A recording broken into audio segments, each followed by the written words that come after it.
everyone, Novels Wonderland here. Thank you all for the love and support you've shown me and the channel. My Hero Academia, Blink, Adolescence. Chapter 59 to 73, Adolescence. Nijire looked at the walls surrounding the artificial city, curious. I wonder how much money went into this. Dawn and Chihiro were unfortunately, or depending on the person, fortunately, placed in a different examination center, leaving her all by her lonesome. Nijire had already changed into a tracksuit, tying her hair back into a ponytail. Unlike fiction, when moving at high speeds with long hair, they only got in her way. Ishin's main priority when training Nijire's quirk was a single feature: speed. Whether it was the speed of her own blasts, or the speed of her flight, it was all centered on speed. Because in most cases, the faster you were, the better. The force of Nijire's wave motion was already enough to demolish trees, and realistically, there wasn't a reason to have more force than that for most enemies. This didn't include the world-ending villains or people with quirks that directly increased their durability. However, Ishin had decided that the force of Nijire's own wave motion blasts was sufficient enough that Nijire could pass the practical exam with flying colors. He wasn't a leading expert on quirk training or quirk development either. At most, he had read a few studies posted on academic journals just in case he was accidentally devolving Nijire's own growth. That wasn't that much. Nijire looked around at the other examinees, and her eyes eventually rested on the nearest, most interesting-looking person. The girl was slightly shorter than herself, and her purple eyes were tinged with light blue, as if displaying a midnight sky, while her long, blonde hair was reminiscent of flowing wheat. Despite a first impression of the girl being similar to an older sister next door along with a hint of a country girl vibe, further observation made it obvious that the girl had the grace of a rich young lady. However, despite all that, her biggest feature that made her stand out to Nijire was the dark, curved horns growing on the sides of her head, and the accompanying animal. The animal looked like a sheep if it were a complete ball of fluff, with a spherical body and a cartoonish, blissful expression. It even bounced around the girl as if it were a balloon. Its cute, round exterior caught Nijire's attention like a moth to a flame. So without hesitation, Nijire made her way to the girl. As Nijire got closer to the bouncing sheep, the girl noticed Nijire as well, and looked toward her with a curious expression. Do you need anything, classmate? Nijire nodded rapidly. Can I pet your sheep? Nijire pointed at the sheep that was orbiting the girl like a moon, anticipation on her face. She really wanted to pet it. The girl paused as if registering Nijire's question, but followed with a nod, reaching out a hand to stop the sheep mid-orbit, holding it out toward Nijire. Go ahead. Thank you. Nijire smiled brightly, reaching out a hand to pet the ball of fluff. Whoa. As her hands touched the ball, it melted into the fluff, and Nijire couldn't help but melt into it like ice cream on a hot day. So soft. Nijire marveled, appreciating the softness of the creature in her hands. Did you make this your quirk? I'm so jealous. Thank you for the compliment. The blonde girl looked at Nijire with a bit of fondness, like looking at a younger sibling, despite the two probably being the same age. However, Nijire's natural airhead outer appearance, tempered by Ishin's lessons on being respectful. Being respectful. Nijire paused her petting. Did I even introduce myself? No, she didn't. Nijire sheepishly got up from the ball of fluff, patting away any fur that might have gotten on her. I don't think I introduced myself. Nijire gave an awkward smile, half self-conscious. Sorry about that. It's fine. The blonde girl returned a reassuring smile. Start. A loud voice interrupted, getting the attention of the blonde girl, making her turn to head to the speaker, along with almost everyone else who was waiting for the practical exam. Was that Mr. Present Mike? The blonde girl trailed off, belatedly realizing that her conversation partner had suddenly disappeared while she wasn't looking. Caught off guard for the first time, the girl looked around confusedly, before Nijire entered her field of vision, flying with a rush toward the mock city. She could barely hear an I'm so sorry, from the periwinkle-haired classmate that was getting further away. See classmate. My body moved automatically. Nijire couldn't help but quietly complain, already quite a distance away from the girl with the cute sheep by her side. She looked back to see the rest of the examinees, some looking confusedly at present Mike, and the other looking at her, realization dawning on them. But it felt nice to be at the front of the pack. It was like she was a trendsetter, and everyone else was just riding her wave. Back when Shunchan trained her, because he emphasized speed training, he also simultaneously trained her reflexes and reaction time. One of the ways Shunchan trained her was by yelling randomly during their training sessions and timing how fast she could get into flight. Depending on how long it took, Shunchan would either give her some snacks or extra training. And coincidentally, present Mick's sudden yell of start had triggered that automatic reaction that she had built up as a result of her training. In front of her, she could see a 3-pointer accompanied by a 1-pointer. Looking at the threatening appearances of the robots, Nijire couldn't help but marvel. Whoa! They look super dangerous. Especially that 3-pointer. With those barrels, if they actually shot bullets, she would probably already be out of commission or dead. Of course, she was only commenting on their appearance. She wasn't stupid to assume that UA would actually use live ammunition on students. Didn't stop the robots from looking cool, though. Nijire shot. She called out, raising an arm and aiming it at the nearest one. With a near silent whir as energy gathered and materialized, a yellow spiral shot from her outstretched arm. She watched as the yellow spiral sped toward the 3-pointer's body. Bang! The spiral bullet hit the exterior of the robot, cleanly drilled through the arm, and out the other end. Despite its intimidating, hard-looking armor, her first shot revealed its hollow interior, displaying only the hydraulics and electronics that allowed it to move. Nijire sped past the 3-pointer, creating distance just in case it would retaliate, but instead it barely reacted, turning around. She could hear a faint crackle of broken electronics as she turned around to observe the robot. Because of her training in reflexes and speed, her general fighting style was essentially tailored toward hit and run. However, what Nijire didn't expect was that her hits, which during training felt like they barely did anything to the trees, actually hit like a cannon to these hollow machines. Could it be? Nijire mumbled. That I'm actually super strong. A/N, there might be a misunderstanding here, but never was it stated that the UA entrance exam changes every single year. It has though, changed from when Aizawa went to UA. And yes, I get the concern about what if alumni or seniors tell family or some sure. I shall solve that by bullshitting that the entrance exam changes every few years and there's an NDA. Though the main reason is because I can't be bothered to write a new entrance exam when it wasn't even explicitly stated that the entrance exam changes every year. Simple as that. A/N number 2. Also, this chapter is a birthday present for a long-term DIS server member, so happy birthday to him. Regarding whether I'm no longer on hiatus, I can at least say I can do weekly chaps again, and that's kinda it. Or IG, it depends on whether people want to read my sure. Chapter 60, Adolescence. 1,589 words. Nijire wasn't weak by any measure. On the contrary, she could be considered one of, if not the strongest, test takers taking the entrance exam.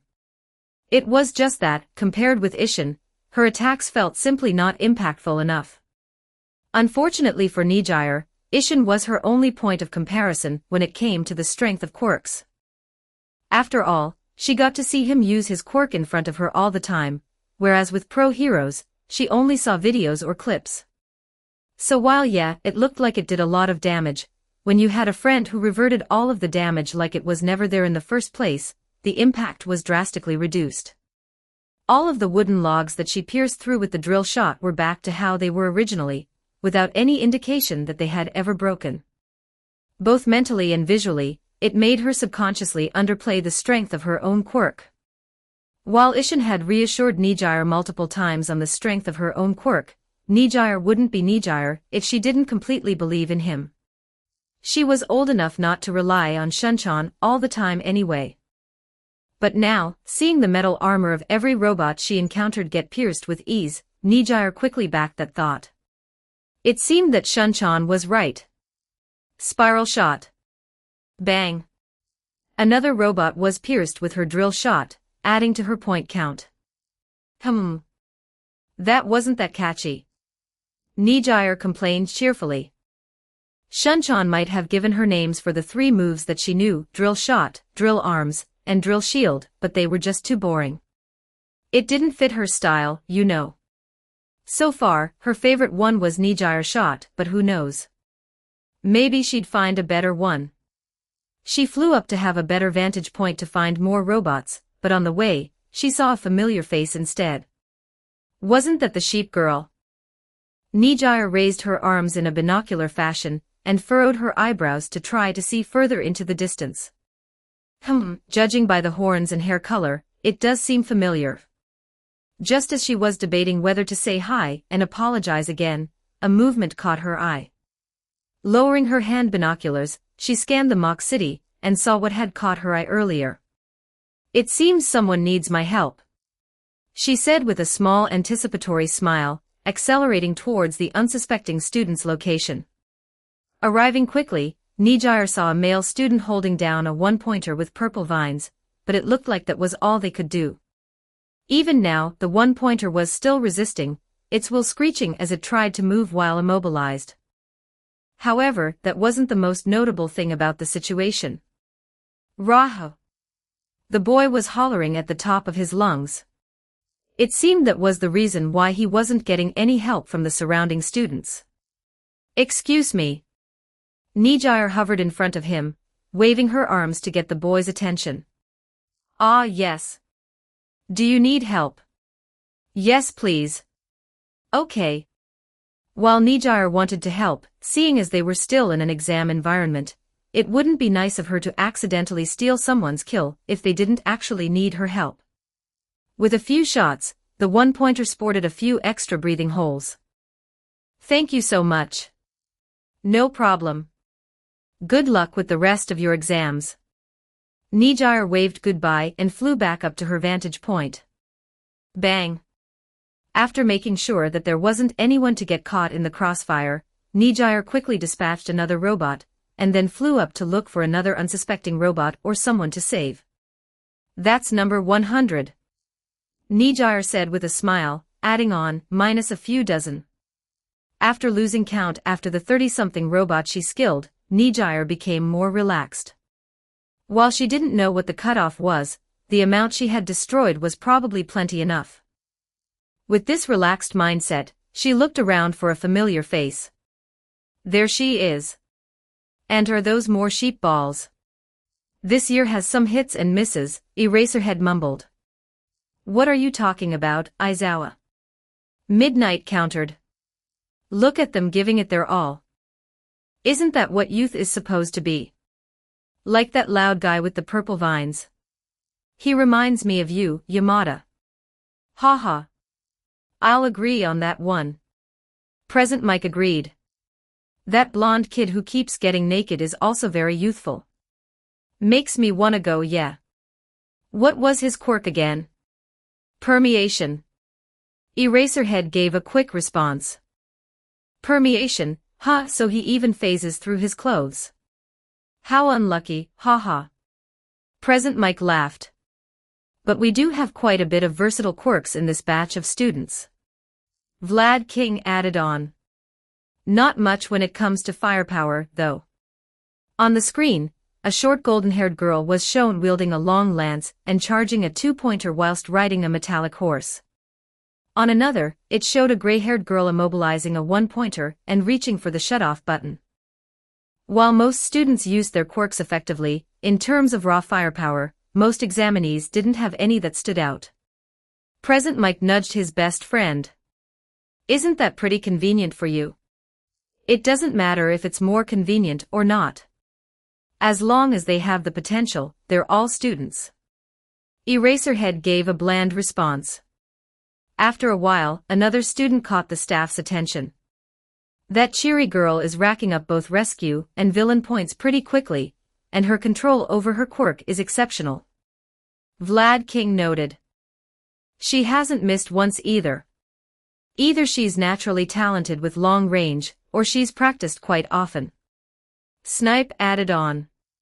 Student Hato is indeed quite exceptional. Nizu agreed. In terms of both rescue points and villain points, Nijire Hato was overwhelmingly above in both aspects. While her skill set was quite limited, the efficacy of the moves themselves was quite good, with no situations where her drilled bullets didn't do any damage. In addition, her air maneuverability was high, with no instances of losing balance or becoming flustered. While the entrance exam might not be difficult for someone at Student Hato's level, seeing as she even had the leisure to rescue her fellow classmates, it seemed even her mentality was quite good. In a sense, Student Hato could be considered a perfect hexagon when it came to having no visible weaknesses. Was this because of the guidance of Student Shunkan? It was a thought that popped into his head. Of course, Nizu didn't speak in definite answers. While Nizu wouldn't disparage Student Hato's natural battle intuition when it came to maneuvering around the robots to find the optimal weak spots and capitalize on them, her base ability was simply too high. Ragdoll had mentioned that Student Hato and Student Shunkan often spent time at a nearby mountain, but Nizu had been unable to obtain footage of any training sessions. However, when he investigated afterward, aside from a few footprints, there was no evidence of any quirk training. A curious possibility. He mumbled. Did you say anything, Nizu? Eraserhead asked, thinking he heard something. Merely just a stray thought, Nizu said, looking over all of the screens and the dwindling villain bot counts. I believe now is a fine time to deploy the 0-pointers. So your name was Tsunamaki Shiza. Nijire nodded, petting the fluffball in her hands with an expression of bliss on her face. That's a pretty unique name, Tsunamaki-san. Is it? Shiza tilted her head. Nijire had already considered the entrance exam completed. While she couldn't find the hidden 0-pointer, it must have been too scared of her to come out. Shiza had also decided to stop running around searching for villain bots. The 47 points felt enough, and the number of villain bots would have definitely decreased enough, making it hard to find more. So where'd the name come from? Nijire asked. Have you perhaps heard of the Roman Empire? Shiza asked. One of the Roman emperors was named Caesar. Roman Empire. What's that? Shiza's soft smile stiffened slightly. You don't know about the Roman Empire. Suddenly sensing that she might be in trouble, Nijire locked in. Losing the fluff ball in her hands was not an option. Ah, I know what it is. Nijire put a finger to her head, as if recalling non-existent memories. It was a super strong empire, and they were based in Rome, yeah. Shiza went silent. But before Shiza could even do anything, a loud noise interrupted them. Thumb. Rumble. A/N, I can't think of a good name for drill shot that Nijire would like without it being cringe. If you have any good ideas for the name of Nijire's moves, feel free to gimme some. Also, didn't post last week cause I was out of state attending a sibling's graduation. I was planning not to write this week either cause I had midterms, but 2 weeks with no chapter after saying I could do weekly again is actually tragic. However, I found a new writing strat that actually helps me a lot. Set a 5 minutes timer and try to write an outline of everything you might want in the chapter, and after the 5 minutes just organize what you want and write after that. It's surprisingly very helpful and stops sudden blanking out when writing it all at once cause you have a general outline. Chapter 61, Adolescence. 1621 words. Thumb. The ground shook. Nijire turned toward the noise, and in front of her eyes was a gargantuan robot, towering over the buildings within the mock city. Just from the sheer size, a feeling of oppression and fear welled up inside Shiza's body. Even though she knew that this was just an entrance exam. Even though the possibility of her being injured was low. When faced with something of such sheer size, the only emotion she could feel was dumbfoundedness. Is that the zero-pointer? Shiza trailed off, tilting her head upward to at least see the top of the zero-pointer. She might have listened to the briefing from President Mike, but she would have appreciated something other than "it's like a thwomp" from Mario. If there was a bright side, it was that the attention of the zero-pointer didn't seem to be in their direction. How did something so big appear so fast? Only a few seconds passed. Is that really the important question? Shiza couldn't help but be a bit out of the loop when it came to Nijire's rather eccentric thought process. Regardless, we should quickly evacuate now. Heido-san. Shiza looked to her side, where Nijire had just been, only to see displaced dust instead.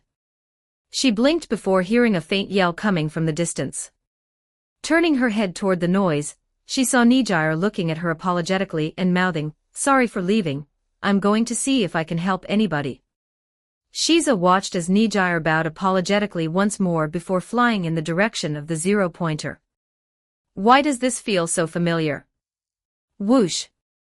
Still in tip-top shape, Nijire hovered a small distance away from the back of the zero-pointer's head, now ready to think through her next move. The eyes are on the other side, so it shouldn't be able to see me, right? Now that she was in a position to think, her mind went back to a few days ago, when she was training with Shunchan. So what are we doing today, Shunchan-sensei? Quirk or body? I feel like I haven't worked out my body in a while. Ishin shook his head. No. We're doing something else today. She tilted her head. Today's a special lesson on. Ishin trailed off before pausing in thought. On? How to fight giant robots. Fighting giant robots. Nijire echoed back, before half realizing what Ishin just said. Didn't you tell me I'd only be fighting normal robots? Fighting giant robots. Am I going to fight Unit 01? But wait, I don't want to fight Unit 01. She complained. Cool robots shouldn't be broken. They should be piloted, like Gundams. No, you're not fighting Unit. Wait, why do you even know Unit 01? No way you're watching that stuff at your age, Ishin questioned before adding on, and how do you even know about those two franchises? They ended decades ago. I don't. I just overheard one of my classmates talking about it, and I looked it up. Nijire explained. Anyway, back to the topic.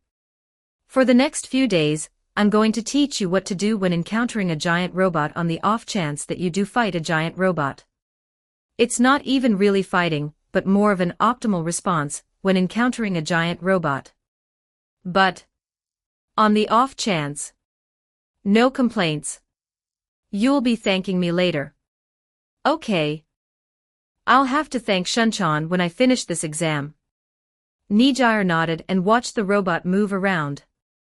First off, Shunchan said that in a controlled environment, with a timer on how long the robot can keep running, keep track of how long the robot can run for. How oddly specific. Nijire couldn't help but point out. Unfortunately, she hadn't counted. 4 minutes and 11 seconds remaining. Never mind. She had 4 minutes and 11, probably 10 now, seconds remaining. Robot operation time, check. Next, determine the kind of legs it has and whether it's possible to topple over. Nijire glanced at the design of the legs. It was the type of legs that weren't really legs but resembled the type of wheels you could find on tanks. Shunchan had a specific name, but she forgot about it. Anyway, it basically meant that it was hard to topple over. Determining what kind of legs it has, check. After that thought, a strange feeling of forgetting something entered her mind. Did I forget a step? She paused for a few seconds, then heard noise from nearby rubble where the zero-pointer had already passed. Help! Anyone there? I'm stuck under some rubble. Turning her attention to that noise, she finally remembered what she had forgotten. People who need saving. With an "oh" expression and a slap to her forehead, Nijire first turned to the robot's path to see if anyone was in immediate danger. After making sure that there wasn't anyone who was in danger, she made her way to the cry for help. As she got closer, she saw the face of the person who was crying out for help. It was a brown-haired boy who was controlling a floating shovel, trying to pry off the rubble that pinned down his foot. The shovel made clink-clink noises as it tapped the rubble, but whether it was due to the boy's panic or the strength of the quirk, it didn't do much to help. "I am here," Nijire announced, getting the boy's attention. But before the boy could even ask for help again, Nijire floated above the rubble, using the yellow spirals to surround the rubble, and lifting it up before quickly letting it go after moving a small distance. "You okay?" she asked, tilting her head. "Yes. That's great. Good luck with your exam." After getting an affirmative from the brown-haired boy, without giving the boy a chance to thank her, a burst of energy shot from the soles of her feet, shooting her back up into the sky. "See if there is anyone who needs immediate assistance, check." After remembering what Ishin had said, Nijire returned to floating behind the robot with a satisfied look on her face. The next step is making sure that the robot isn't causing too much havoc. How much is too much havoc? Well, looking at the demolished buildings that the zero-pointer passed through, along with the additional damage to the nearby buildings that the zero-pointer smashed with its arms, Nijire paused once more. This doesn't seem like too much. Third step, check. After checking the last step off in her mind, Nijire returned to step 1. This was because Ishin had taught her how to handle a situation like that, given her current abilities. First of all, it was nearly impossible for Heido Nijire in her current state to defeat the zero-pointer, even within the theoretical time limit of 10 minutes, let alone the current 4. Yes, she technically had a large pool of energy to draw from, but there was a difference between her 100% maximum output and the maximum amount of energy in her body. That 100% maximum output wasn't nearly strong or concentrated enough to do enough damage to the exterior of the zero-pointer yet. Her maximum output was still growing, but at her current stage, it was a futile effort. Ishin knew this, which was why his main instructions for encountering this random giant robot were the ones he had taught her. In the worst-case scenario in which she had the robot's attention, there was a separate series of steps that Ishin drilled into her head. Just getting Nijire to commit to those 2 series of steps was troublesome for Ishin, mainly because Nijire wasn't the type of person who excelled at rote learning, and getting her to understand it conceptually would take too long. Of course, whether the first series of steps was just an easy way to farm rescue points, Ishin had no comment. Back to step 1. Just as Nijire was on her second run-through of the steps, she watched as the zero-pointer abruptly changed directions, immediately heading towards the nearest group of examinees. People who need saving. And a lot of them. And unlike the shovel-wielding boy that was already out of the zero-pointer's way, these people were right in its path. Plus A/N, I am alive. I was just busy IRL, and had writer's block cause I forgot everything I wrote here, and spent time doing a reread, and getting used to writing again. I also hesitated a lot personally cause I felt bad for basically up and disappearing, then realized what the reader was looking forward to wasn't me hesitating, but a chapter instead, LOL. Also, while I working on this chapter 1 was like, why is Nijire's extrance exam so long? I wanna write something other than this and felt like I should have finished it this chapter, but it seems it'll 100% end next chapter instead. I originally had a plan where Ishin helped her mid-exam, and I originally didn't wanna do that, since it would take away some of Nijire's self-sufficient Meguminess, and just makes her seem like someone who only leans on Ishin if times are hard, which I didn't want. The purpose of Nijire's arcs is to build up her character as someone who, while leaning on Ishin as a spoiled/spoiler, isn't dependent on him for basically everything. If you did want that stuff, read Solo Leveling or some other slop manhwa. Also, I'm also personally drawing Nijire's new costume which Ishin is working on, so look forward/don't cause I'm not that good at drawing. Chapter 62, Adolescence. 1,530 words. It's all over. Present Mick's voice boomed throughout the exam site. While some examinees might be disappointed, nervous, or contemplating whether they got enough points to pass the UA entrance exam, there was one examinee who couldn't be any more thrilled. Finally, Nijire yelled, putting her hands up in the air in celebration, before plopping herself down in exhaustion. "I'm so tired." While she did get a few weird looks from nearby examinees, the ones who were directly assisted by her couldn't help but look at her with gratitude. It might have only been 2 or so minutes, but Nijire had spent a majority of that time lifting slower examinees in the zero-pointers path with her quirk before setting them out of the way and repeating that process. When debris came too close, she used her swirly swirl shield, tentative name, to block it as well. If there was a silver lining, it was that no one was slow enough for the zero-pointer to get close enough for the robotic arms to be a serious threat. Nijire's method was more or less a stopgap measure to prevent anyone from getting injured by debris that the zero-pointer made. The zero-pointer itself was extremely slow, befitting its size. She still wondered how in the world the zero-pointer came out of nowhere, though. Her entire body felt sore. Having to withstand the force that her quirk generated to fly, and then do sharp turns consistently was simply mind-bogglingly exhausting. Maybe Shunchan can cut some slack on the training now that the entrance exam is over. While Ishin's training was undeniably effective, and yes, she had only a short time to train her quirk before the entrance exam, Nijire sometimes couldn't help but regret her earlier decisions. Mainly, it felt like Shunchan always knew exactly when to end training, so Nijire would have enough energy to work just as hard tomorrow, yet still feel like she had used up all of her battery that day. But with Shunchan's personality, the future was looking bleak. Ishin often acquiesced when what Nijire asked for wasn't really important, but important things were another matter. Like forcing her to eat her vegetables. He never backed down with those. And training to become a pro hero sounded pretty important. But he did say that it was just tutoring her to get into UA, so maybe there'd be less of that harsh training. "Excuse me." While Nijire was still in thought, appreciating the cool February air, a feminine voice came from above her. She slowly opened her eyes to see one of the examinees that she had helped. Using her quirk to boost herself to her feet, she looked the girl over.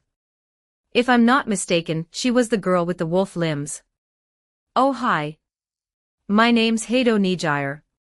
Not expecting a sudden introduction, the girl froze for a second before quickly bowing in thanks.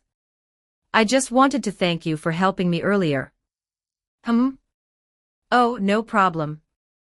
Nijire waved it off. "You probably would have outrun it anyway. I just made sure that no accidents like tripping happened. I still wanted to thank you. Even though you might not have gotten enough points yet." It's fine," Nijire said, because she had destroyed enough villain bots to lose count. Whether it was because of her own poor memory, or because it truly was a high enough number, Nijire didn't know. "But can I see you use your quirk? I saw it earlier, and it looked so cool." Nijire's eyes brightened in anticipation, her quirk activating beneath her as she hovered around the wolf girl.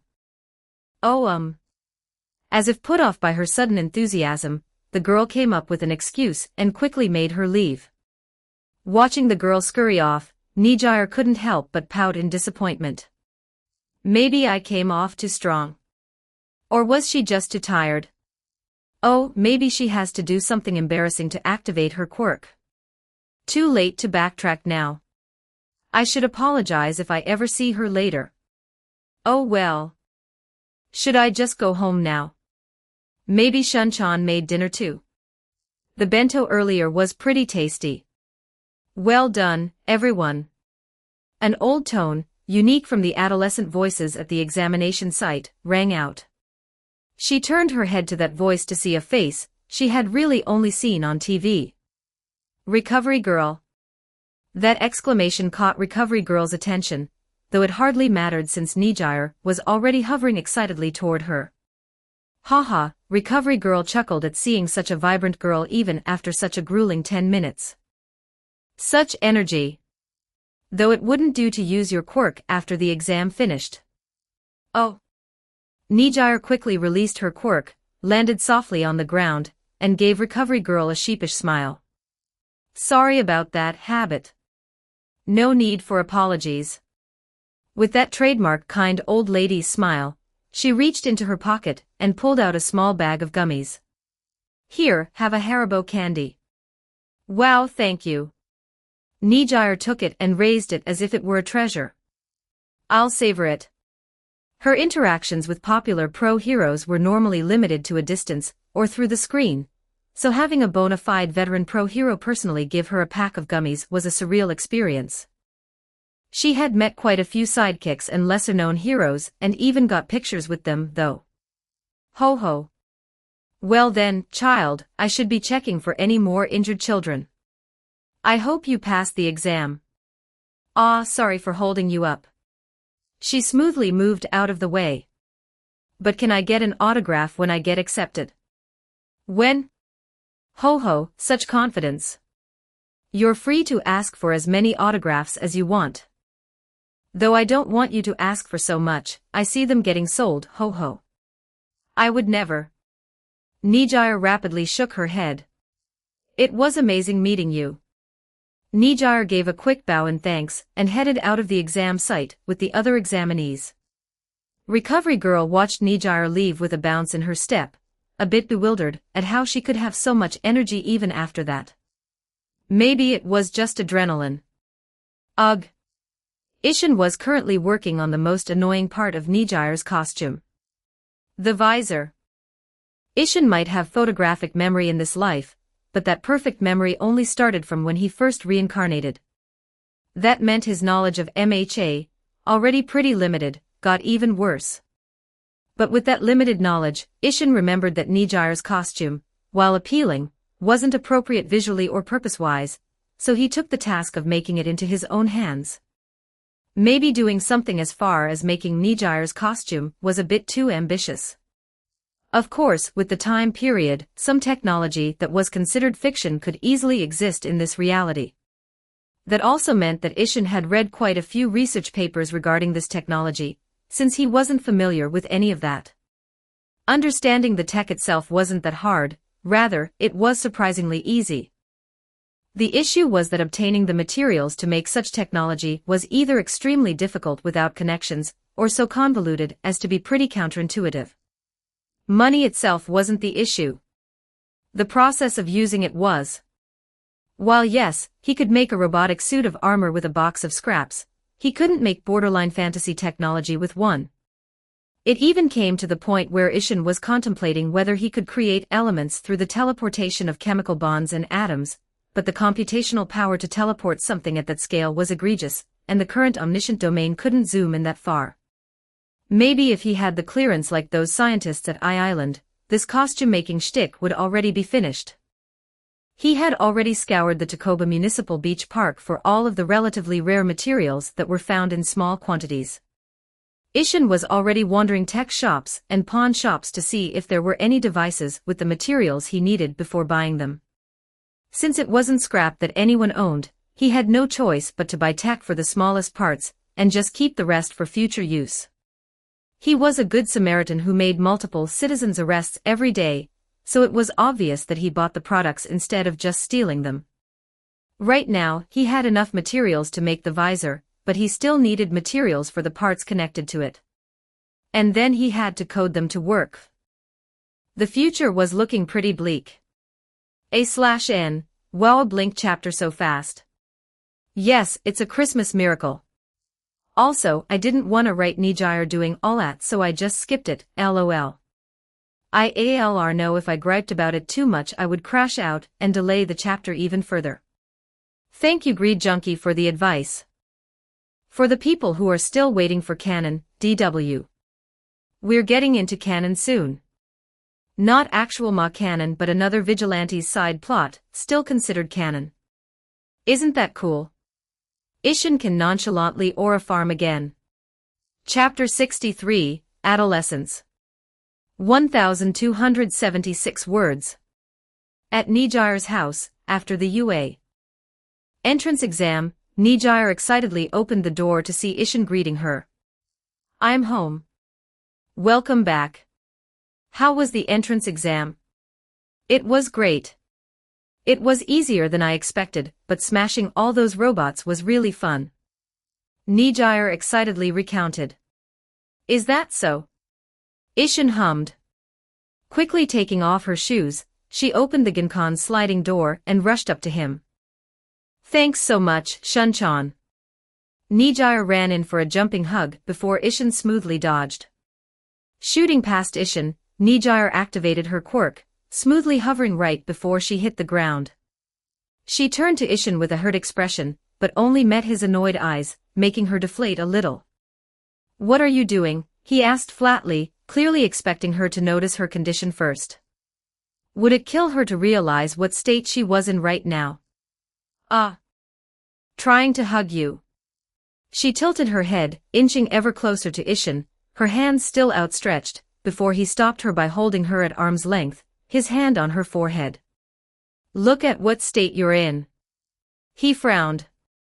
You're dusty and sweaty. I don't want Nijire sweat on me, I just took a bath earlier. Nijire quickly deflated, shoulders slumping as she trudged over to her room to get her clothes. The bath water is already prepared, so just bathe quickly, Ishin called out. I'm making dinner too. I'll wash myself as fast as possible. Nijire yelled out. Sounds of drawers and closets being opened rapidly could be heard in her room before Ishin watched, unimpressed, as Nijire zoomed out and maneuvered to the bathroom, quickly turning corners with her quirk. Slam. I didn't train this girl for sharp turns so she could use it indoors. Ishin thought before calling out. Don't slam the door. A/N, just in case people forgot, Mitsuru is Nijire's dad and Shiori is her mom. Hearing a muffled sorry, Ishin sighed and headed to the kitchen, where Shiori and Mitsuru were both looking at him with complicated expressions before glancing at each other, as if holding an entire conversation with their eyes. Mitsuru glanced at his wife, visibly disturbed by how naturally Ishin had welcomed Nijire home. It sounded less like a conversation between childhood friends, and more like something from the first month of a marriage. Shiori gave him a resigned look and shook her head. He should have gotten used to this years ago. She turned to Ishin. So what's for dinner, Shunkuen? Omuris. It's easy and fast to make while also being pretty tasty. Ishin said, teleporting the ingredients out of the refrigerator while washing his hands, before dismantling them into tiny cubes. Also, it's in celebration of Nijire's entrance exam, and she likes omuris. The two adults watched in an awkward silence as Ishin whipped up the omuris at unreal speed, with the only time Ishin actually moved his hands being when making the fried rice and the omelette. Even then, it was an unfathomable experience. Mitsuru glanced from the teleporting ingredients to his wife. Shiori answered his unspoken question with a small, helpless nod. Evidently, this was what she'd meant earlier when she called Ishin's cooking an experience through text. So how's the work on Nijire-chan's costume, Shunkuen? I walked in on you earlier, but you were looking at a visor with a lot of concentration, so I didn't want to disturb you. Mitsuru asked, remembering how, after work, he'd come home to find only his wife waiting, even though she had already texted that Ishin would be staying over all day. Even then, she just put her fingers up to her lips in a shushing manner, taking his blazer. While he was confused, he wasn't going to question his wife before knowing the context, but when he passed Nijire's room, he saw Ishin with an uncharacteristically serious expression, a light blue visor floating in his hands, which made the scene feel unusually tense. Ishin unusually didn't glance his way, his eyes fixed on the visor. He wanted to greet him, but Shiori pulled him with a solemn expression, mouthing out a sentence. I interrupted his work earlier, but he seemed really startled, so best not to disrupt him. So in the end, both Shiori and Mitsuru moved around the house silently, with Ishin only leaving the room just a few minutes before Nijire arrived. I made a decent amount of progress, though I do need more materials than I initially calculated. Creating the visor's circuitry required nearly all of Ishin's concentration. He'd compressed his omniscient domain into a space barely a centimeter wide, giving him the precision needed to carve microscopic patterns into the material, not unlike a lithography machine. The trade-off was that he became almost oblivious to everything outside that tiny area. Materials. What materials do you need? Maybe I can help. Knowing Ishin was making Nijire's costume out of his own pocket, Mitsuru quickly asked what materials he needed now that the opportunity had come up. Just some fuel cells that went obsolete a long time ago. They aren't that expensive, uncle. No need. Ishin shook his head, putting 2 plates of omuris in front of the couple. No. I'm Nijire's father, and this is her costume. I should at least cover the materials. Mitsuru was firm, so much so that Ishin didn't really have much room to refuse. Sorry for the trouble then, uncle. I'll need around 200,000 yen. Mitsuru paused at the sudden high price. What for, Shunkoen? He asked, then quickly added, I'm not doubting you. I'm just curious about why it's so expensive. Hydrogen fuel cells are retro these days, and you barely find any. Ishin started, sighing as if remembering a bad memory. I barely found one in a retro tech shop in Narahata, and I already contacted the owner, but I'll still need to check the product. Retro things can go up to stupid prices. I see. Should I accompany you? It's fine. Narahata isn't that far from my neighborhood. I'll probably head there next week, or maybe a bit later. Pop and Rock's debut is just around the corner, eh? Number 6 mused as the queen bee slowly burrowed into Hanayama Kazuho's eyes while she lay unconscious. And her compatibility with the queen bee is just out of this world, huh? It'll be a great show for the neighborhood's friendly Narahata vigilante, the crawler, right, master? Don't celebrate the addition of a new pawn just yet, number 6. A phantom of a clock appeared behind him, leaning against the wall, a hand rubbing his chin in thought. When going through every action, don't forget to check every possible variable. I know, master. Number 6 finished. And I've definitely checked every variable. I've even planned out my perfect pro hero debut. However, in Tokyo, the biggest variable is All Might, yes. Not just All Might but Blink. Blink? But that weirdo vigilante doesn't do anything outside of Muzutafu, or their ward in Tokyo anyway. What are the chances? That may be so, but expect the unexpected. Of course, master. This will be a perfect debut. A/N, lil bit of a short chap, but a chap's a chap, and we might be getting some action, haha. It's a New Year's miracle this time. Still doing the Narahata lockdown arc, so DW. Also, from now on, I'll probably do like 2 to 3 chapters a week.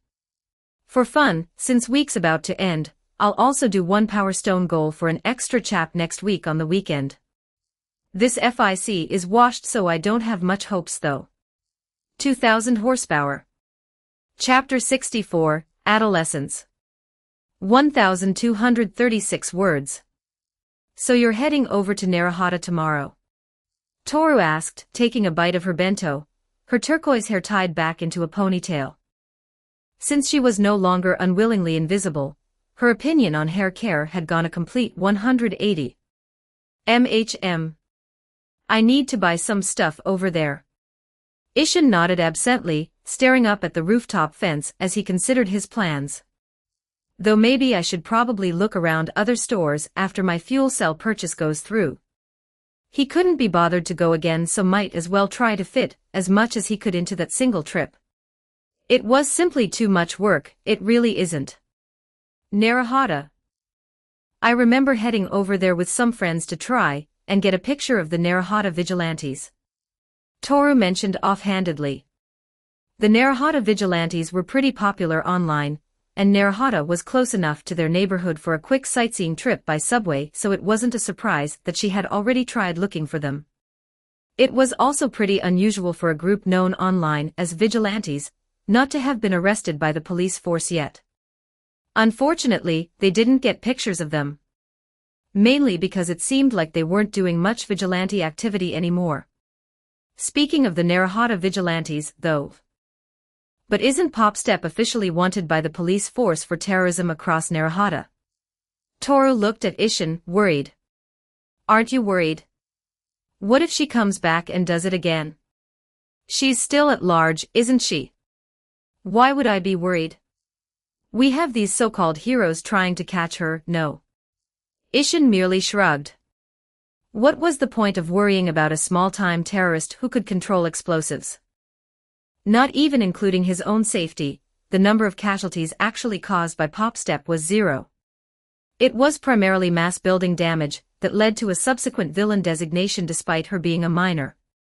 In his time as a friendly neighborhood phenomenon, he had never encountered anyone he considered a large threat to society. Even Popstep, in the eyes of Ishin, was merely a more showy lawbreaker. At most, it was a mugging or a bank robbery using inherently violent quirks. And quirks, for the most part, used up stamina, which Ishin would graciously take for himself as payment. One might ask, but that Popstep in Naruhata seemed to use telekinetic explosions. What if she didn't need energy to utilize her explosions? He wasn't close enough to analyze it, and the news footage wasn't zoomed in enough to tell what caused the explosions, but it seemed to activate through her mind. Then the approach would have to be different. Simple as that. Ishin's known repertoire might only be teleporting the energy out of villains and handcuffing them, but his primary feature wasn't just his teleportation. It was his supercomputer-like brain. Then again, what were the chances that on the day he decided to go to Naruhata, shit would get out of hand? Ishin popped a piece of candy into his mouth, glancing at Toru.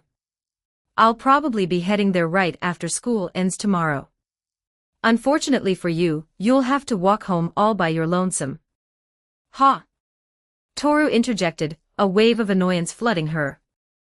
After she'd just spent all that time worrying about him. What's that supposed to mean? Also, I always walk home by myself anyway. Ha ha. Ishin chuckled, letting out a small breath of amusement. Toru could only glare at Ishin, with no way to fire back. Her teal-green eyes narrowed in annoyance. Let's see what happens. See what? Ishin said, with a hint of a gloating tone. What happened to being your lifelong benefactor? I never called you that. Ding. A notification from his phone rang. Hold up, Ishin said, checking his phone. If there was a benefit to living in a world centuries into the future, it was the laxness of electronic use in schools. Opening line, he saw the text.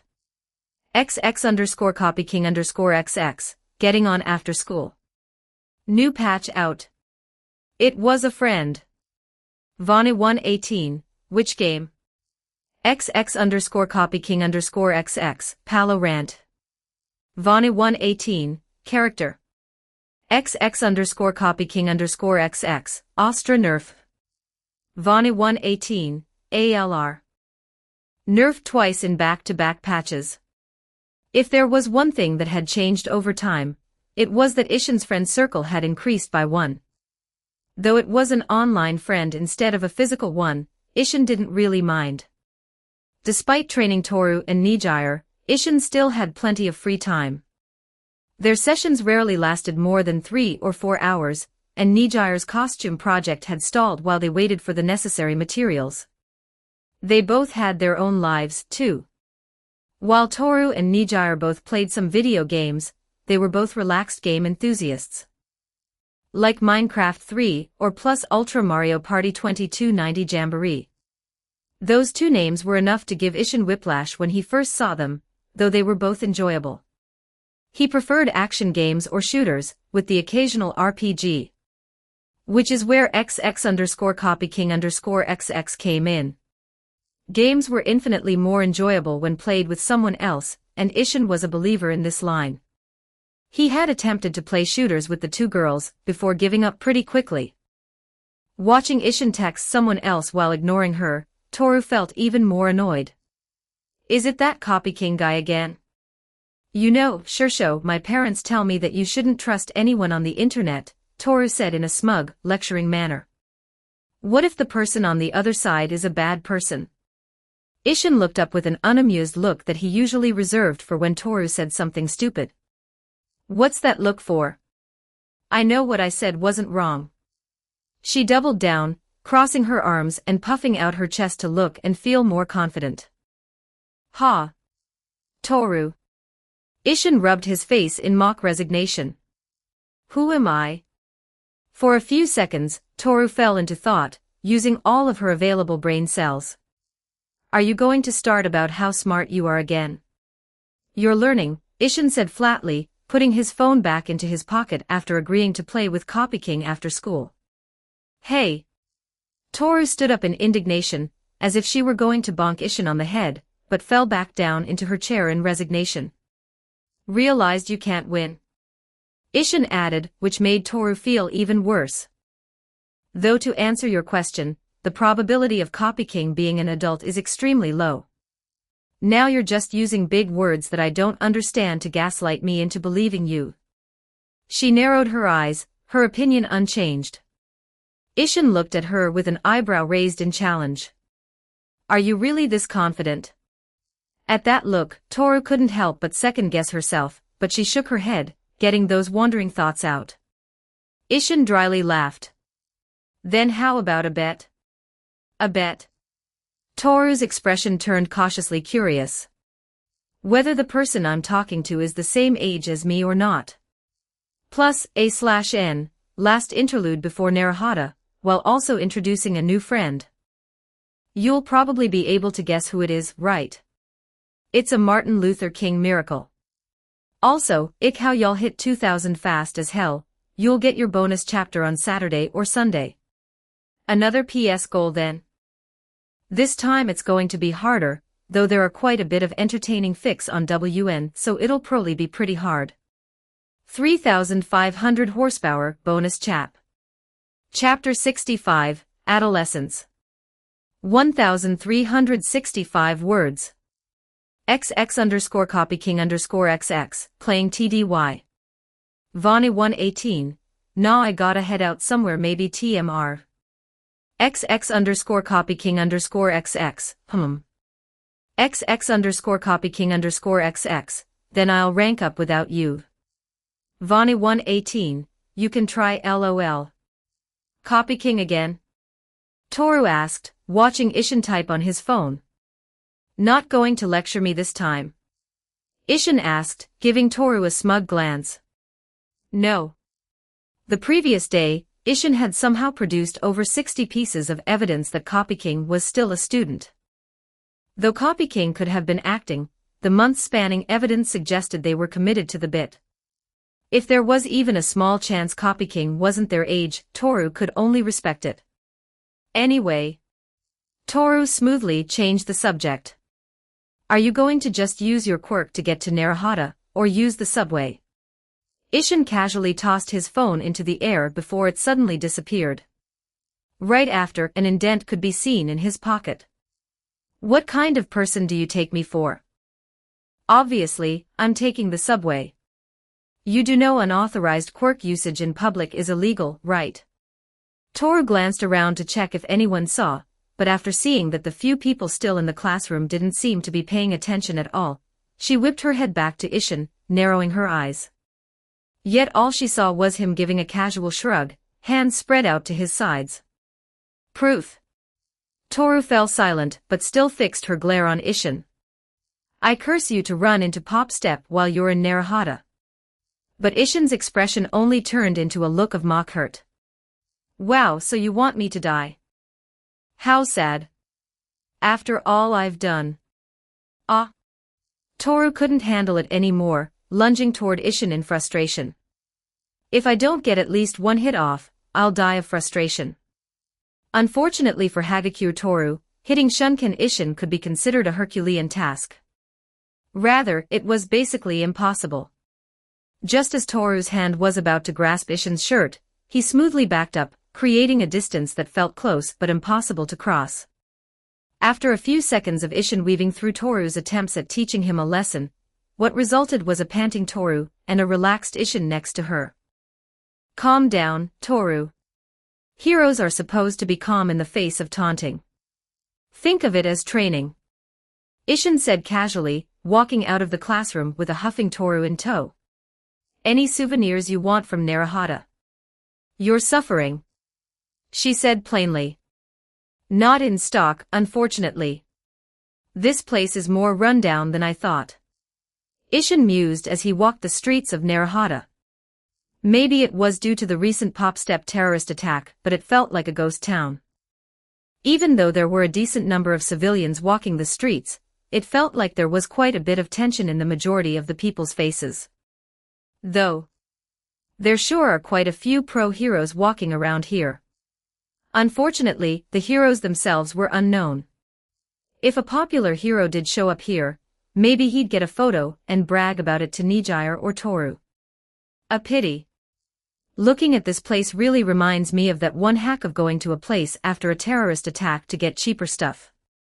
Unfortunately for Ishan, while not commonplace enough to happen every day, large-scale villain attacks were pretty common wherever you went.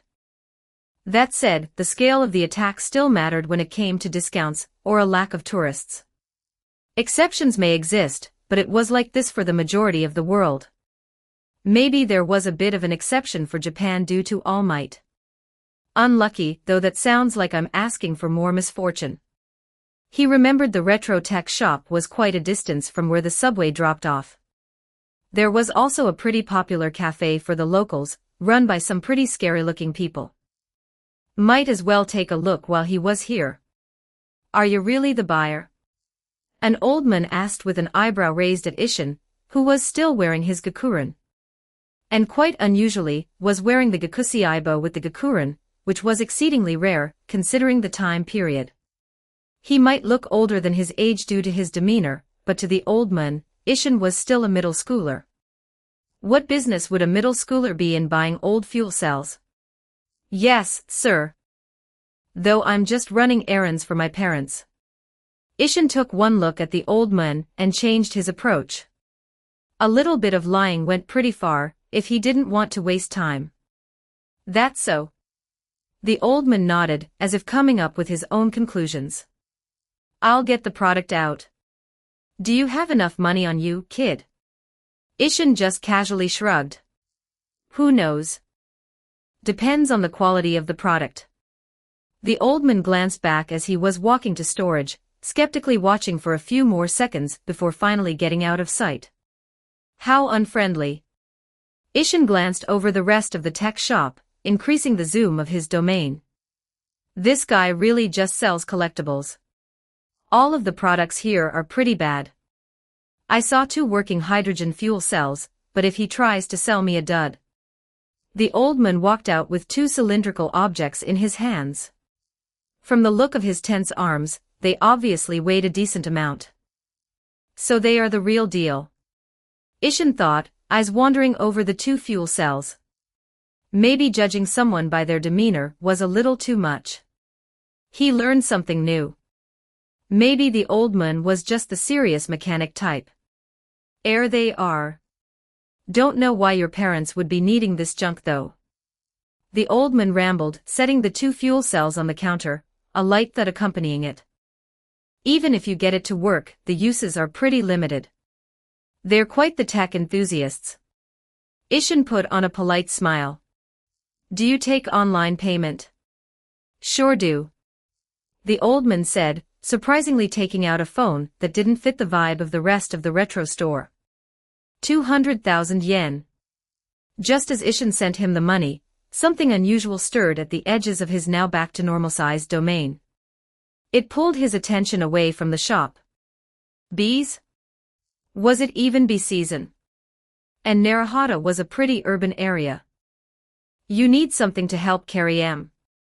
They're pretty hefty.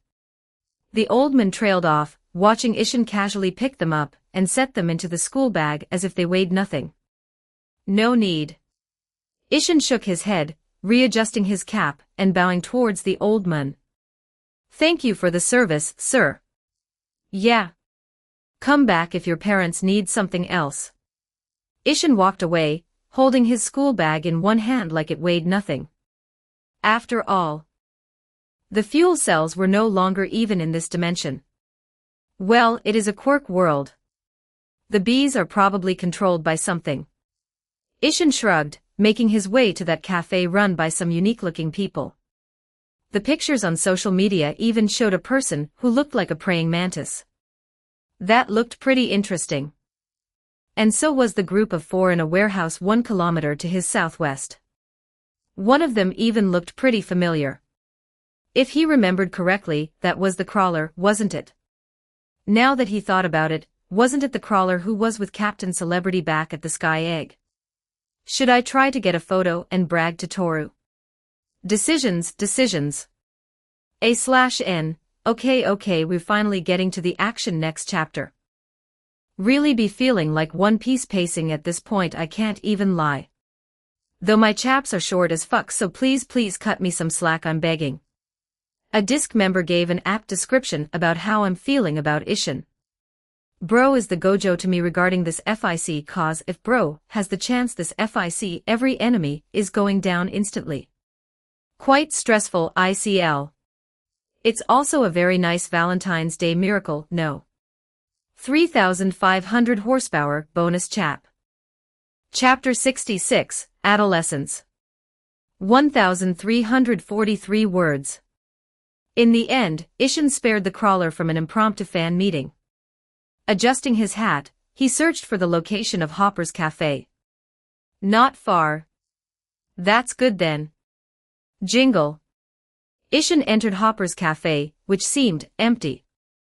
Besides a group of young girls in a corner near the kitchen, and 2 delinquent-looking boys wearing a similar uniform to his, though theirs looked a bit lower in quality. Welcome. How many people are with you today, young lady? An adult man of average height, with a goatee, and a butler's outfit greeted Isshin with a confused look. 1, Isshin said before correcting the man. And I'm a boy. Oh, The man's expression grew awkward, and he led him into the cafe. Isshin watched through his domain as the man dropped off the menu, and walked to another adult man who looked like his sibling, who immediately teased him. Pfft, imagine mistaking a dude for a girl. He's wearing a gakuren, you idiot. Hey. What if it were a tomboy? You can't even fault me for that. Isshin ignored their conversation and looked over the other employees instead. A man who looked like a praying mantis, a boy who looked like an eel, and a buff human octopus. Though he was being generous, calling that an octopus. Or was he being generous? Mro. He glanced down to see a white cat with blue eyes looking up at him. He turned his body toward the cat, extending an arm to it. The cat walked closer, taking a small sniff of his fingers, and jumped up into his lap.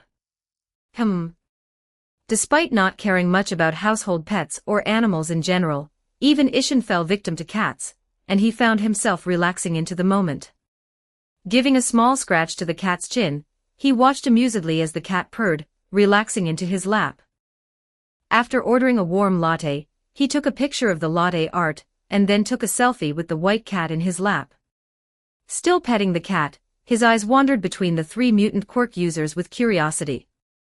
Seeing people who were this far from a human appearance was pretty rare.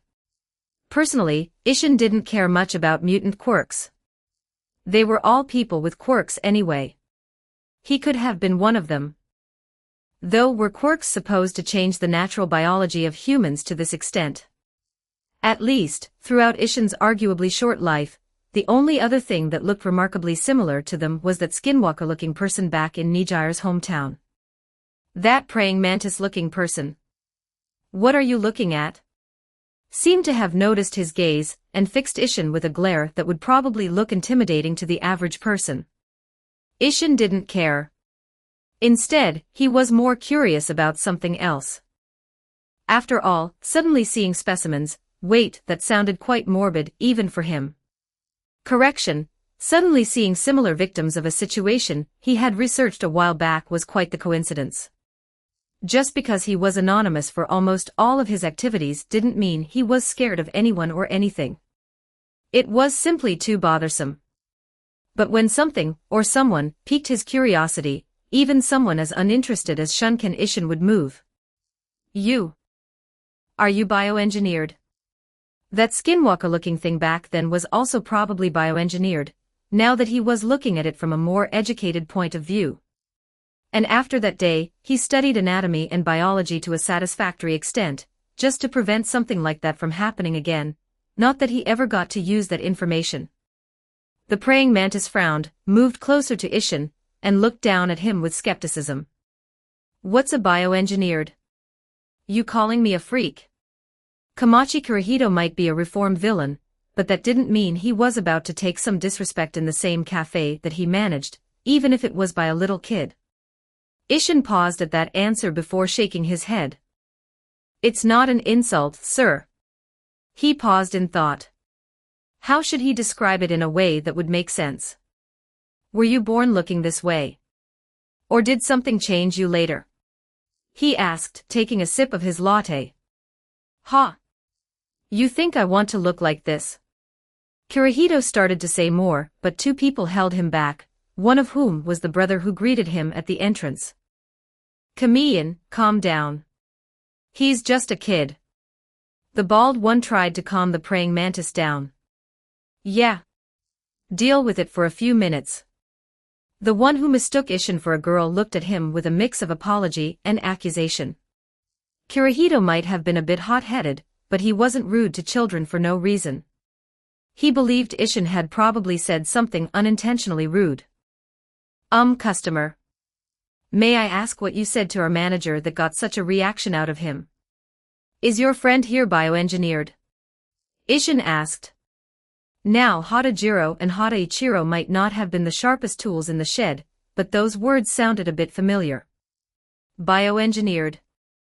The two brothers looked at each other in confusion. Ishin sighed. Has this person had experiments done on him?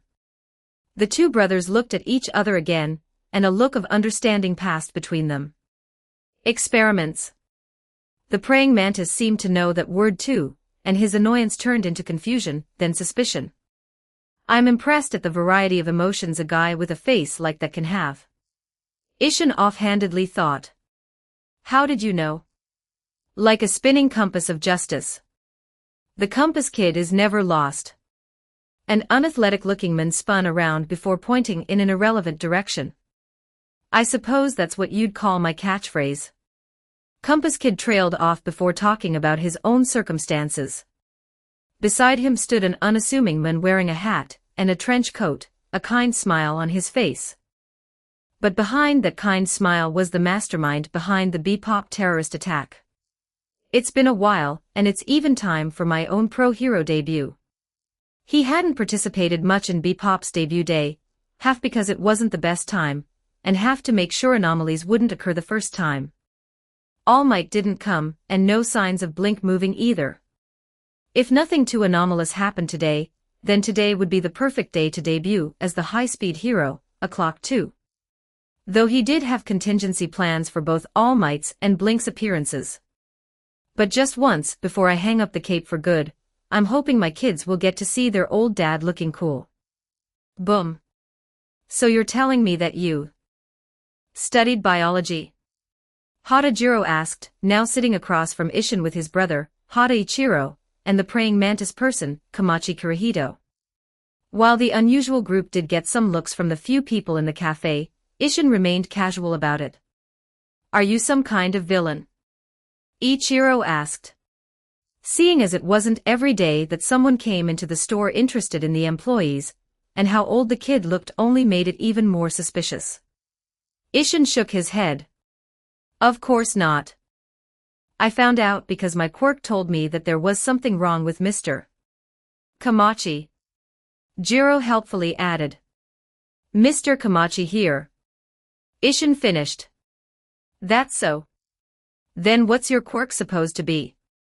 Kurihito asked, still not convinced. Ishin hummed in thought before just giving his classic answer. Math? A/N. Okay, yeah, Ishin is actually the bane of my existence. Also, I am so sorry I lied. This isn't the action chapter, my apologies. Definitely tomorrow, the day of the bonus chapter. Like, there's even a cliffhanger, so no way there isn't any action next chapter, trust, please. It's a white day miracle. Also, I hope illiterate people don't start complaining on why Ishin is half exposing himself. Let's say the stuff at Nijire's childhood home influenced him a lot. Though I completely forgot about that arc until now. 3,500 horsepower, not complete. Chapter 67, Adolescence. 1,461 words. Math? The hell kind of quirk is that? Ichiro looked confused, but before he could ask more, Ishin turned his head in a random direction, then shook it as if something annoying had happened. Before we continue this conversation. Ishin took out his phone and set it on the counter. What are you trying to show? Jiro looked skeptical, but contrary to his expectations, Ishin didn't even bother turning it on, which made the next sudden noise all the more surprising. Bzzzt. Static could be heard through the phone's speaker, and similar noises came from the speakers on the streets, making the source of the disturbance obvious. Then, the phone screen turned on, displaying a familiar girl's face. Pop!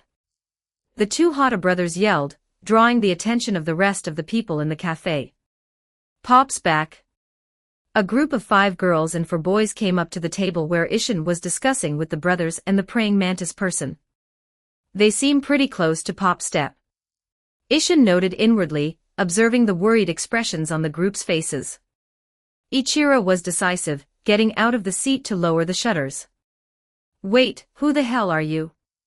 The delinquent-looking Cyclops knockoff belatedly noticed Ishin, who was holding up the phone screen. Using his free hand to lower his hat to half cover his eyes, Ishin just returned the question with a nice smile. He's just a customer, Jiro said a beat later. Oh. Ikimoka Samazu, the boy who looked like a Cyclops knockoff, paused before giving a bow. Sorry about that, mun. Kirihito interjected. The kid is suspicious, though. Ha! The Wolverine knockoff, who had been content just observing, stepped up with a scowl. Let's not fight. A blue-haired girl with a curled side ponytail, on the right side of her face stepped in front of the Wolverine kid. Yeah, Pop's still out there. Another girl who looked exactly like her, except that the ponytail was on the opposite side of the head, added, a face full of worry. But isn't the screen too small for all of us? A girl wearing a helmet asked. I'll bring over the tablet, another girl wearing a helmet said. Ishin simply watched the interactions with interest, as if they were all close in some way. Putting his phone away after the tablet was brought over, he simply looked at the only part of the windows that wasn't covered by shutters, the glass door. To be honest, he wanted to see if he could reverse engineer the bioengineered people. Simply put, the problem with the cafe's bioengineered staff was that they had been injected with too much of an outside drug. Ishin didn't know the name of the drug, but the composition of the drug was clear as day to someone like him, and the issue was that, because of the nature of the drug, it seemed to have mutated the quirk factor of these people. These mutant quirk users didn't seem to have been mutant type from the beginning. Ha! He let out a soft sigh. He'd love to reverse engineer this, but he had no way to build trust for consent. He wasn't crazy enough to knock them unconscious and then try it. After all, seeing something that could validate years of study, and still not being able to try was torture. Personally, he didn't plan to capture Pop Step and send her to the police force. Mainly because even alternating between his neighborhood and Muzurafu had gotten Nizu to do everything but say outright that he was Blink. Nizu probably didn't have complete proof, which was why he acted that way when he came over, but Ishin wasn't about to hand him more circumstantial evidence. Besides, he didn't want to give any circumstantial evidence to unreliable people. At least with the rat, the odds of him blurting it out were extremely low. They're probably close to Pop Step, no. All of their reactions practically pointed to that conclusion. And judging from the news report on Pop Step after she was officially classified as a villain, she didn't seem to have been that bad before she turned into a terrorist. While he wanted nothing more than to teleport Pop Step in front of him and see what was wrong. Did he really have to expose his teleportation in front of 12 people? Well, he technically didn't have to. He could go outside, move somewhere without cameras, teleport Pop Step to him for a diagnosis, fix her, and then bring her back to the cafe to get trust. But bringing her back to the cafe would definitely get caught on camera. It also wouldn't technically unvillain her unless he added evidence that she was under the influence of something else. How stupidly complicated. Essentially, if he wanted to build trust fast, he'd have to save Pop Step, have her situation reach a pro-hero or police force member, and then prove he was the one who saved her. So, Ishin's voice rang throughout the cafe, drawing everyone's attention. He lowered the white cat, still in his lap, to the ground, watching it slowly walk away, then looked up at the eyes fixed on him. He raised a hand to his cap, then looked down at the small crowd. Does anyone fancy a deal? Bomb. Bomb. Bomb. Bomb. Bebop's singing could be heard through the hack speakers, booming through the streets, while Bebop herself was hopping through the air, pro-heroes hot on her trail. Every moment, more buildings were getting blown up, and more pro-heroes were closing in. Yet, every time the pro-heroes were close enough, another bee popped in, exploding right in front of them. Thankfully, thanks to the MHA humans' resilience, no one had been seriously injured yet. But unfortunately for Bebop, there was a group of pro-heroes who weren't anything like the pro-heroes chasing after her. Or rather, there was one pro-hero. On a rooftop, overseeing Central Narahata. Tsukachi. What the hell is that? Huh?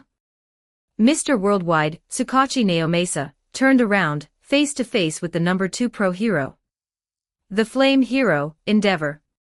Oh, you mean her song? Naomasa asked. Inferno. That's what she calls this garbage, yeah. Whoosh. The flames on Endeavor's costumes burst with heat, blasting hot air all around him. Then how about I give her a taste of a real inferno? His muscles tensed as he called to the communicator built into his costume. Burnin'. Start the evacuation sirens. An affirmative came from the communicator, and soon after, sirens blared throughout Central Narahata. Yet, while Endeavor was waiting for the notification that everyone had evacuated the premises, the world went silent. The beeping of shaken cars. The banging of Bebop's song. The booming of the exploding bees. Even the sirens that had just activated. Just stopped. The only thing that could be heard on that rooftop was the breathing of its inhabitants. For a few seconds, as if not registering what had just happened, Naomasa and Endeavor both paused before static from the communicator returned, and the sound went back to normal. All the attention turned to the communicator in his hands, waiting for the next words. BZZ, Tsukachi. Pop Step has disappeared. And the damage done by her is gone. What? Endeavor bellowed, looking back at the location where the bomb bees had been wreaking havoc. And where he originally saw smoke and clouds of debris, there were buildings that looked as if nothing had ever happened. Is there more info? Naomasa asked into the mic. BZZT, and all of the bees have disappeared. Do you know how it happened? Naomasa asked, trying to get more info. BZZT, no one on site saw it happen. It was like we blinked and everything changed. Like they blinked and everything changed. As a detective working for the police force, he knew most ongoing cases, and only one profile matched the description, however vague it was. Muzutafu and Tokyo Vigilante. Maximum threat level individual, blink. Activity period, 3 to 4 years. Number of criminals/villains captured, 1983. Crime rate in active period, 0.03%. A near-mythical being, about whom, even after 3 years of investigations, the progress on their identity was basically non-existent, not only because there was barely any circumstantial evidence, but because there was no evidence at all. Tsukachi remembered Blink never left Muzutafu or Tokyo, but here was undeniable proof. The second instance after the Tokyo Sky Egg incident. No one else in the investigation files was listed as remotely capable of such a feat. Endeavor, as hot-headed as he was, soon reached the same conclusion. Is it Blink? A/N, or a farming is action, so I didn't lie. Here's the bonus chapter. And y'all hit the PS goal, so yay, bonus chapter next week. Chapter 68, Adolescence. 1169 words. Aw fuck, I probably shouldn't have done all that. Ishin inwardly grumbled, rubbing his stomach. Teleporting a protein bar into his hand, he finished it off quickly, but the hunger still didn't go away. I'll have to ask Mom to make me some extra dinner. In daily life, he could sustain his omniscient domain and carry out his vigilante activities without any drawbacks, aside from feeling hungrier more often. It had to be said, Shunkin Ishin was fundamentally a supercomputer that also ran on energy. However, in comparison to Nijire's energy, the energy that Ishin needed was calories to fuel his brain. Now normally, his diet accommodated this issue. But when doing anything that required multiple simultaneous teleportations, or needed precise teleportations, that need for calories skyrocketed. Recently, his constant use of precise formulas for Nijire's costume had dramatically increased his appetite. He could force his teleportations while hungry, but it was uncomfortable. For someone whose priority was his own comfort, hunger was something he hated. He looked down at the unconscious girl in front of him, then took out his phone to take a selfie. This feels weird, but it's the most convenient way to convince the people at the cafe I was the one who saved her. He did feel a bit bad for the crawler, who looked as if he was on a mission to save Pop Step. She was probably close to him, judging by the determination Ishin saw through his domain.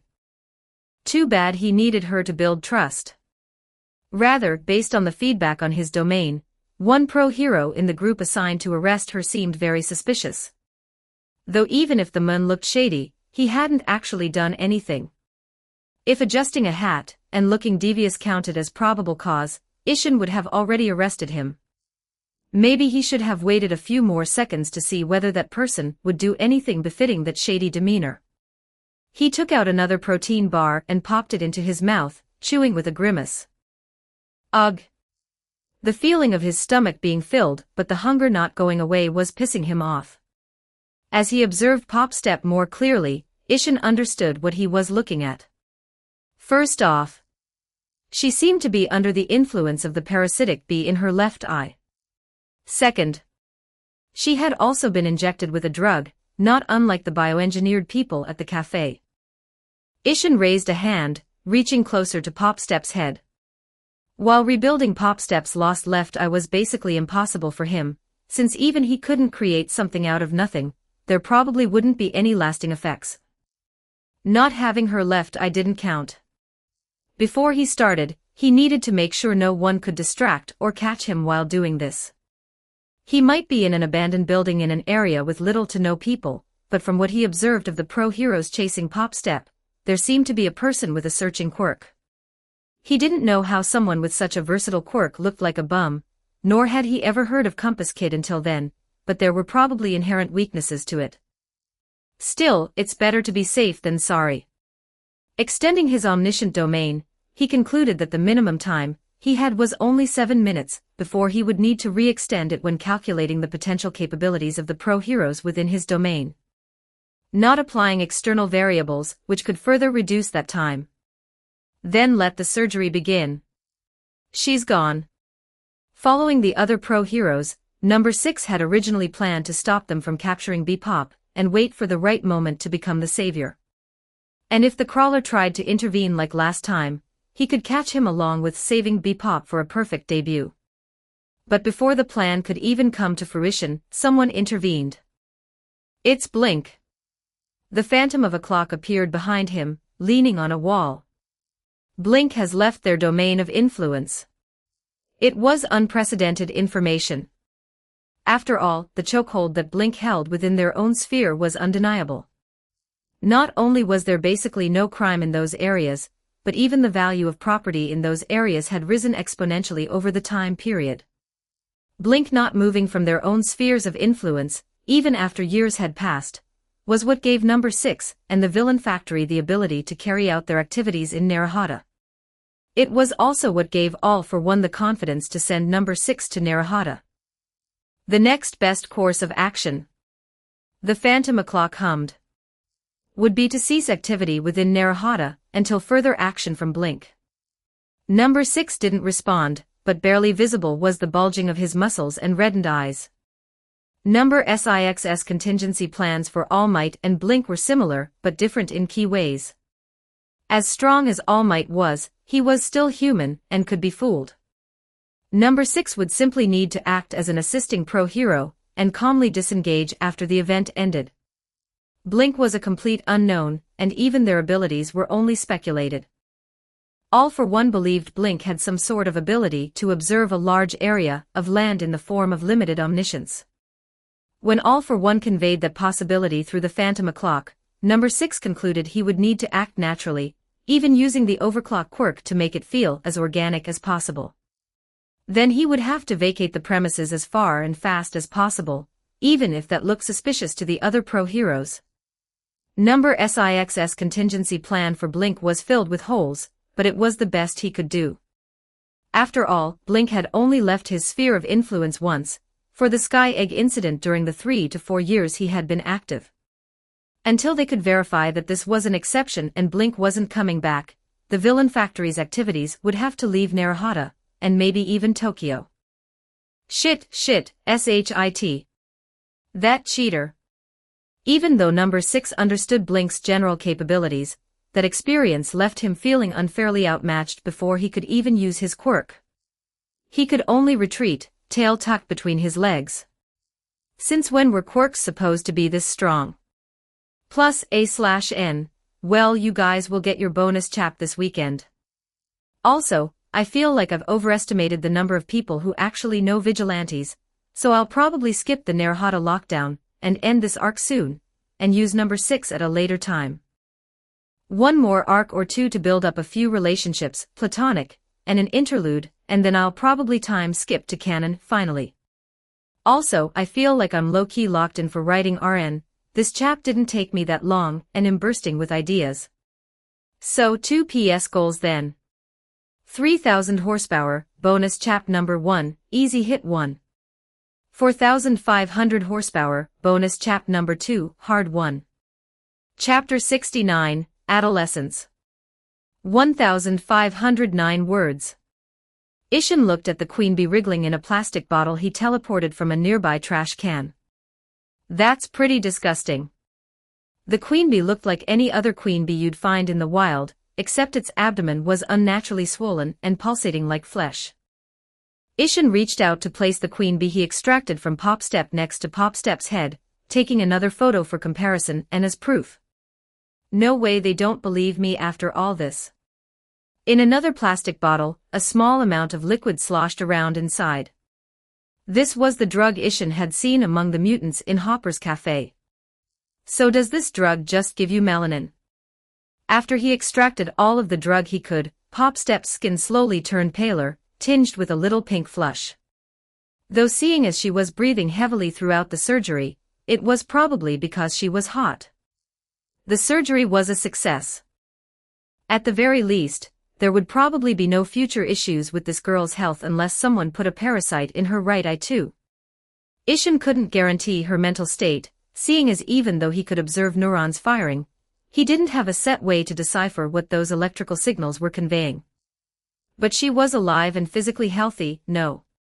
It was even free of charge. Though. Ishin sloshed around the liquid in the plastic bottle.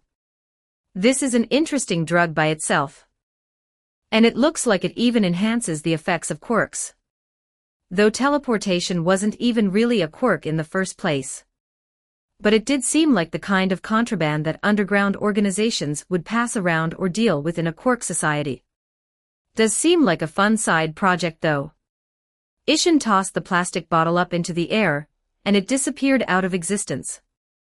Now that Popstep was cured, the next phase would be to prove her innocence.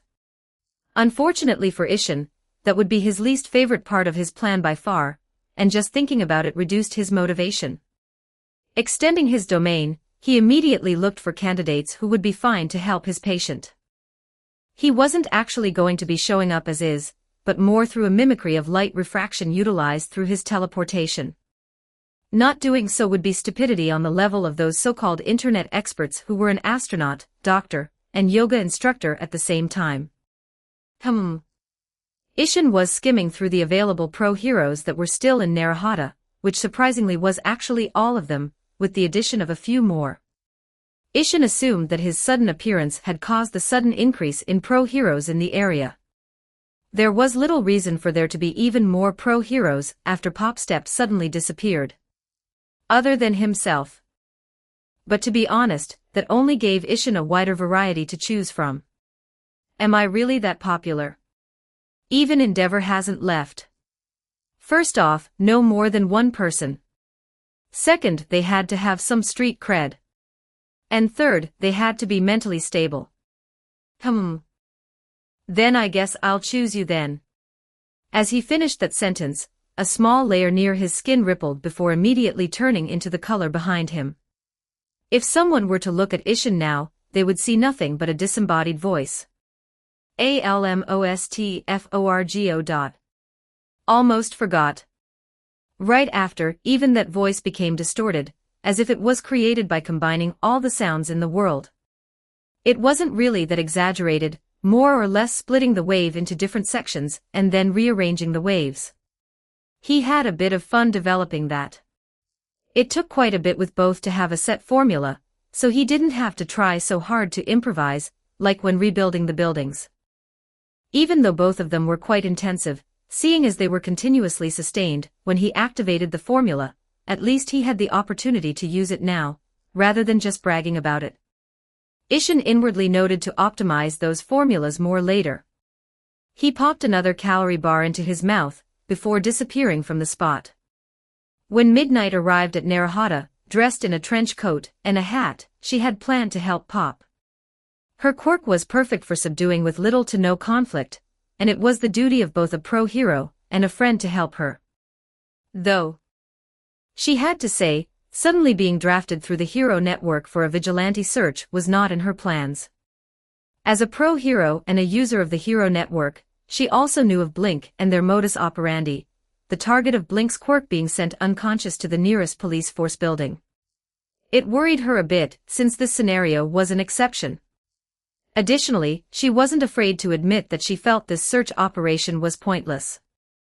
As one of the pro heroes on the Sky Egg during the terrorist incident, she had experienced firsthand how overbearing Blink's quirk was. And quite frankly, Midnight had zero faith. But since she was already searching the abandoned part of Narahata for Pop, she accepted it. However, her search had come up empty. She wasn't surprised about that either. No leads.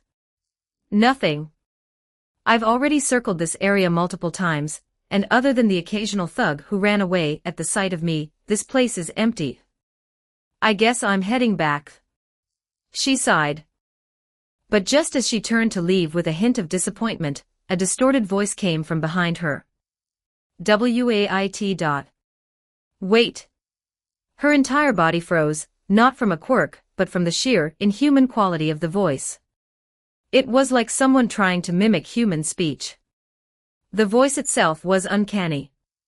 But as expected of a pro hero who had been in the industry for a while, she quickly snapped out of it, turning around. She had her hands underneath her trench coat, ready to rip off parts of her bodysuit in case she had to engage. But when she turned around, she faced an empty street, as if all she had heard was an illusion. However, Midnight didn't lower her guard. She slowly reached for her communication device in her inner pocket instead, intending to call for backup. IWOULDNTRECOMMENDTHAT. I wouldn't recommend that. The voice came again, still in front of her. Yet no matter how much she looked around, there wasn't a hint of a person there. Invisibility was her first thought. But her next conclusion was that she was dealing with someone way above her pay grade. Her trench coat, while preventing her from being noticed easily while also allowing her to wear her costume, was large enough that her silhouette shouldn't be easily noticed. Yet that voice noticed her movements instantly. Whether it was because of a quirk or experience, neither sounded like good news. Then I'll assume you already know who you're speaking to, she said, keeping her hands where they were, voice even. So say your piece. She didn't move otherwise, studying the empty air where the voice had come from. No reason to needlessly provoke someone who she had no information about. But as if they didn't even care about her wary thoughts, the uncanny voice continued. HOWABOUTANEXCHANGE, How about an exchange, pro-hero midnight? A/N, first time using the Gleeshy text generator, kinda nervous. Though sorry for the lack of chaps Wednesday and Friday. Still got meself to write the Saturday bonus chapter though. The most of the luggage finally arrived in my new home, and it's only been a cycle of unpacking and organizing the moment I wake up. I only got time today to get a chapter out. And we still ain't done with unpacking. Holy, why do I have so much stuff? I got the PC set up finally, so I can use my very nice mechanical keyboard to type, which feels really nice. Also, I do admit that Calories nerf does seem sudden, and it really was kinda sudden. I really should have thought it through when doing that entire Sky Egg portion, cause it would have been a perfect place to introduce it. I'll just use the retconning BS, and say that since all he was doing was keeping everyone in a location he designated, it wasn't enough to drain it that bad. And let's say he ate quite a bit before heading out. Yeah, this ain't going to convince anybody. But I just wanted to add something so that Ishin is just a little bit, but not by much, human. Don't look too much into it other than as a humanizing device. Might be some mentions, but most of the times Ishin actually does something that drains his calories more than normal. He's just showing off. He doesn't actually need to do all that. Sorry for the long author's note. 3,000 horsepower, not complete. 4,500 horsepower, not complete. Chapter 70, Adolescence. 1,295 words. How about an exchange, pro-hero midnight? Before she could even get a word out, right in front of her, a familiar face appeared, unconscious. Pop. It was Pop's step. Her entire body tensed. The sudden appearance of Pop was completely unexpected. But how she appeared told her more than she could ever imagine. So the person in front of me was Blink. It had to be said, the number of sightings of Blink was 0. Even though the person in front of her with the distorted voice was invisible, and the voice itself was ever-changing, preventing her from being able to profile Blink at all, it was still technically the first ever sighting of Blink. The tension suddenly rose. After all, she wasn't entirely confident she could get Pop away from Blink. Rather, she had no confidence at all. Her eyes shot a glance at Pop Step's unconscious body, scanning it up and down. But other than her flushed skin, she seemed fine. What do they want from me? Do they know about my relationship with Pop? So what do you want from me? At the very least, Blink didn't seem to be particularly hostile. So for both her mental health and for the situation, it was better to at least act confident. But it seemed Blink didn't want her to calm down at all. You're close to her. That distorted voice cut in immediately after she asked the question, preventing her from even getting a semblance of downtime. The moment that sentence finished, a chill went through her body, and her body became even tenser, something she didn't even know was possible. Her entire body was taut like a bowstring, just waiting for Blink's next words. After a pause, they only said a single word. Perfect. Perfect. What was perfect about it? Do you want to help her? Am I about to make a deal with the devil? It wasn't unusual for Midnight to feel that way. An invisible enemy who outclassed her in every single way possible. A complete unknown, both in appearance and voice. There was nothing to the being in front of her that she could even remotely classify as a being other than that they spoke Japanese. And now, just when she was completely alone, they appeared with no prelude, proposing a deal with something she had nearly no control over. For a moment, she wanted to refuse. But right after, she snapped out of it. Not only was Pop someone she was close with, she was also a pro-hero, someone who saved people. Her next sentence was the sentence that required all of her courage but paradoxically none at all to say. What do you need me to do? Simple. Free the girl of her villain status. Before Midnight could ask how, right next to Pop's step was a floating plastic bottle. Midnight squinted her eyes to look closer, and saw what looked to be a bee with a large abdomen, resting at the bottom of the plastic bottle. Pop controlled exploding bees to commit the terrorist attacks. Was it this bee that was controlling her? This was in her right eye. Well, that all but confirmed it. So she was under this bee's influence. She mumbled. That made sense. For her, the terrorist who bombed Narahata with a crazy smile on her face while attacking innocents was completely different from the enthusiastic girl she met and had gotten to know over the years. Maybe she was just looking for an excuse for the sake of a friend, but even that might have been fine. The next moment, the plastic bottle disappeared. To Midnight, the plastic bottle was the only thing that could prove that Pop's step was under its influence. So the bee was the negotiation chip all along. If you agree, I will hand over both the bee and the girl. So the bee wasn't the chip then. What is happening? Am I hearing this correctly? She heard everything Blink had said, but she didn't understand what they were trying to do at all. Where was the catch? In order to free Pop's step from her villain status by proving she was under the influence of an outside power, she needed both the bee and her, and Blink was going to give both. But the unusual part was that Blink's request was to free the girl of that villain status, and once she agreed, they would give both the girl and the bee. There was zero downside to this deal. Rather, all that would happen was Midnight getting Pop's step, and also helping her at the same time. It was a deal that made no sense. Did she miss any underlying meanings? Midnight step by step went through the conversation she just had with Blink, if she could even call it one, but came up empty-handed. Unfortunately for Midnight, she was overthinking. Blink, or Ishin, only needed a guarantee that Pop's step would be exonerated of her villain status by the police force. He didn't need anything else. If Midnight didn't agree, he would make the same exact deal to the next pro-hero that fit all the conditions he was looking for. All he needed was to confirm it with the pro-hero while he was recording with his phone, and then he'd have enough proof that he had saved Pop's step, completing his end of the deal. That's it? Midnight asked. Yes. Your response? Then I will. Then the deal is complete. Her tension slowly relaxed. The plastic bottle containing the queen bee reappeared right in front of Midnight, soon affected by gravity. Midnight quickly took her arms out of her coat to catch it, safely securing the evidence. Is it over? Her tension relaxed further. She glanced towards Pop's step, who was still floating in the air. But her entire body froze, as if in the hands of something, or someone, who could kill her in an instant. It wasn't metaphorically frozen, but physically frozen, as her movement towards Pop's step came to an abrupt halt. If she is not exonerated in the next 24 hours and the news is not released publicly.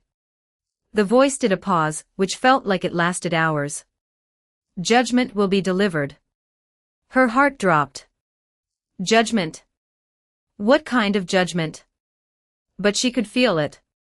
That judgment would be unlike anything she would ever see. Her body was released, with Pop's step now fully set on the ground, but her body still wouldn't move. Response. You'll get your news. Wouldn't dream of not following it. She said immediately, trying to convey her sincerity as much as she could. Good. Midnight waited for more, but after a minute had passed with no sounds other than the whistling of the wind, her tension finally released. She could feel cold sweat soaking her back, and as her muscles relaxed she realized how taut she really was. I need to get her back as fast as possible. She immediately pulled out her phone to contact a familiar detective, and one of the police force members leading the Pop step capture operation. She could feel her heart beating through her head as the phone rang. Beep. He answered, but before he could even say anything, Midnight immediately stated what happened. Tsukachi. I found the girl. But judgment will be delivered. Something happened. Plus A/N, putting his dialogue into the glitchy thing felt like an actual pain, cause bro has so much more dialogue this chapter, so I'm just removing it. Also, y'all hit the 3,500 horsepower goal, so you'll get your extra chap this weekend. I'm actually surprised we even hit it, since I only posted 2 chapters last week. Same PS goals this week though. +-3,000, not complete. 4,500, not complete. Chapter 71, Adolescence. 1,267 words. Ishin teleported back to his original spot, contemplating what just happened.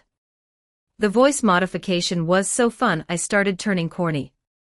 Judgment will be delivered. What kind of line was that? Ishin shivered just remembering it. He'd definitely been a little carried away with that one. Though at the moment, it probably did have an effect on Midnight. He needed at least some semblance of a threat to guarantee Midnight would do what he asked, so if he were in that position again, he'd make the same decision, just a slightly modified one. His recollection of Midnight was muddled, mainly because his past life memories weren't considered his memories after reincarnation. That meant the near-perfect memory that came with having a supercomputer for a brain didn't really retain those memories. Though if she was a teacher at UA, didn't that mean she was a better person than like 90% of pro heroes? At least that was what Ishin could recall. He merely stood in place, observing Midnight running to the nearest police station, Popstep in her arms. His threat wasn't entirely empty. He wasn't the lawbreaking or the murdering type anyway. Maybe stealing all the wires in every police building would be a more spiteful way to take revenge. Or stealing every shoelace they had. The unusual thing was that even though the number of pro heroes in the neighborhood rose, that one suspicious fellow had somehow disappeared. Seeing as he was the only one to disappear from the original pro heroes who showed up to catch Popstep, that put him on Ishin's "I won't do anything, but if I see you again I'll be more wary of you" list. Maybe wary wasn't really the right word. "I'll observe you a little closer" would be a more apt description. Ishin had no reason to be wary of much anyway. Growl. Let's hope those people at the cafe are nice enough to give me some free service after saving their friend. While Ishin was negotiating with Hopper's Cafe for some free food, and a good time to cash in on the deal, a few hours later, another, more serious conversation was currently happening at the police force headquarters in Tokyo. In a meeting room, multiple top-tier pro heroes, along with high-profile non-heroes, sat around a long table. On one side sat the pro heroes. Edgeshot, Best Jeanist, and Endeavor sat at the table. And with connections to All Might and a top-tier pro hero in his own right, Sir Night Eye sat at the table. Of course, many pro heroes with high rankings in the hero billboard chart that also operated in Tokyo were invited, but some didn't attend. On the other side sat the Commissioner General of the police force along with Madam President of the Hero Public Safety Commission, and high-profile members of both organizations. Is the information accurate? Madam President asked the 2 people standing at the end of the table to relay the information they had obtained. I've verified that Midnight's information she brought back was all true. Tsukachi Naomasa nodded. And from her descriptions and her own input, it is highly likely that the person she met at approximately 7:01 p.m., at an alleyway in Narahata was the maximum threat level individual codenamed Blink. At that statement, the entire room seemed to pause. Blink. A single word, conveying the action of closing one's eyes and opening them. For some, a name that conveyed powerlessness. For others, a name that completely undermined hero society and the justice system in itself. At that moment, it seemed like everyone was banking on Naomasa's next words. After a conversation lasting an estimated 4 minutes, Blink disappeared from the scene. Is there a profile on Blink's appearance or voice? The old Commissioner General asked. Naomasa shook his head. Based on Midnight's testimony, Blink was completely invisible, and had a distorted voice which, by her description, was ever-changing and uncanny. Sighs echoed across the room. The first ever interaction with such a being had yielded almost no information. What are the chances that they support gear? Edgeshot asked. According to his memories, Blink was known for a spatial-type quirk theorized to be a form of teleportation. While that range and accuracy left more questions, suddenly having an invisibility and voice modification ability felt even more unrealistic. At that point, wouldn't it be better to assume that Blink had multiple quirks? But since that was highly unlikely, it was better to consider support gear. Since it was manufactured, the likelihood that records would exist was high. There was also the possibility that Blink created them themselves. However, someone smart enough to personally create support gear advanced enough to replace quirks, choosing a life of vigilantism, was unlikely. We have already sent inquiries to support gear companies that specialize in stealth gear and voice modulation gear. Neo Mesa responded. He had also sent inquiries to connections on I-Island regarding the feasibility of such support gear. Neo Mesa continued describing the encounter, then ended with Blink's threat. Is there any relationship between the villain Hanayama Kazuho and Blink? The Commissioner General asked. After all, why would Blink go so far for someone if they didn't care about them? This was the second time Blink had left their normal sphere of influence in years, and the only time they had done so for a single person. Neo Mesa shook his head. While we are investigating further into her past, there are currently no suspects that could be Blink. However, on this topic, this meeting was called both to convey this information to a limited number of people along with what we should do regarding Blink's threat. Bang! Endeavor banged a clenched fist onto the table. Why should I negotiate with a villain? We already have the girl secured. Their leverage doesn't exist. We should instead use their threat as bait. That statement came with some agreement from the police force and a few high-ranking HPSC employees. Blink had been a thorn in their side for a while. Without any prompting, they had made pro-heroes and police members seem completely useless to the general public across much of central Tokyo and Muzutafu. Blink was, in a way, a large threat to their authority.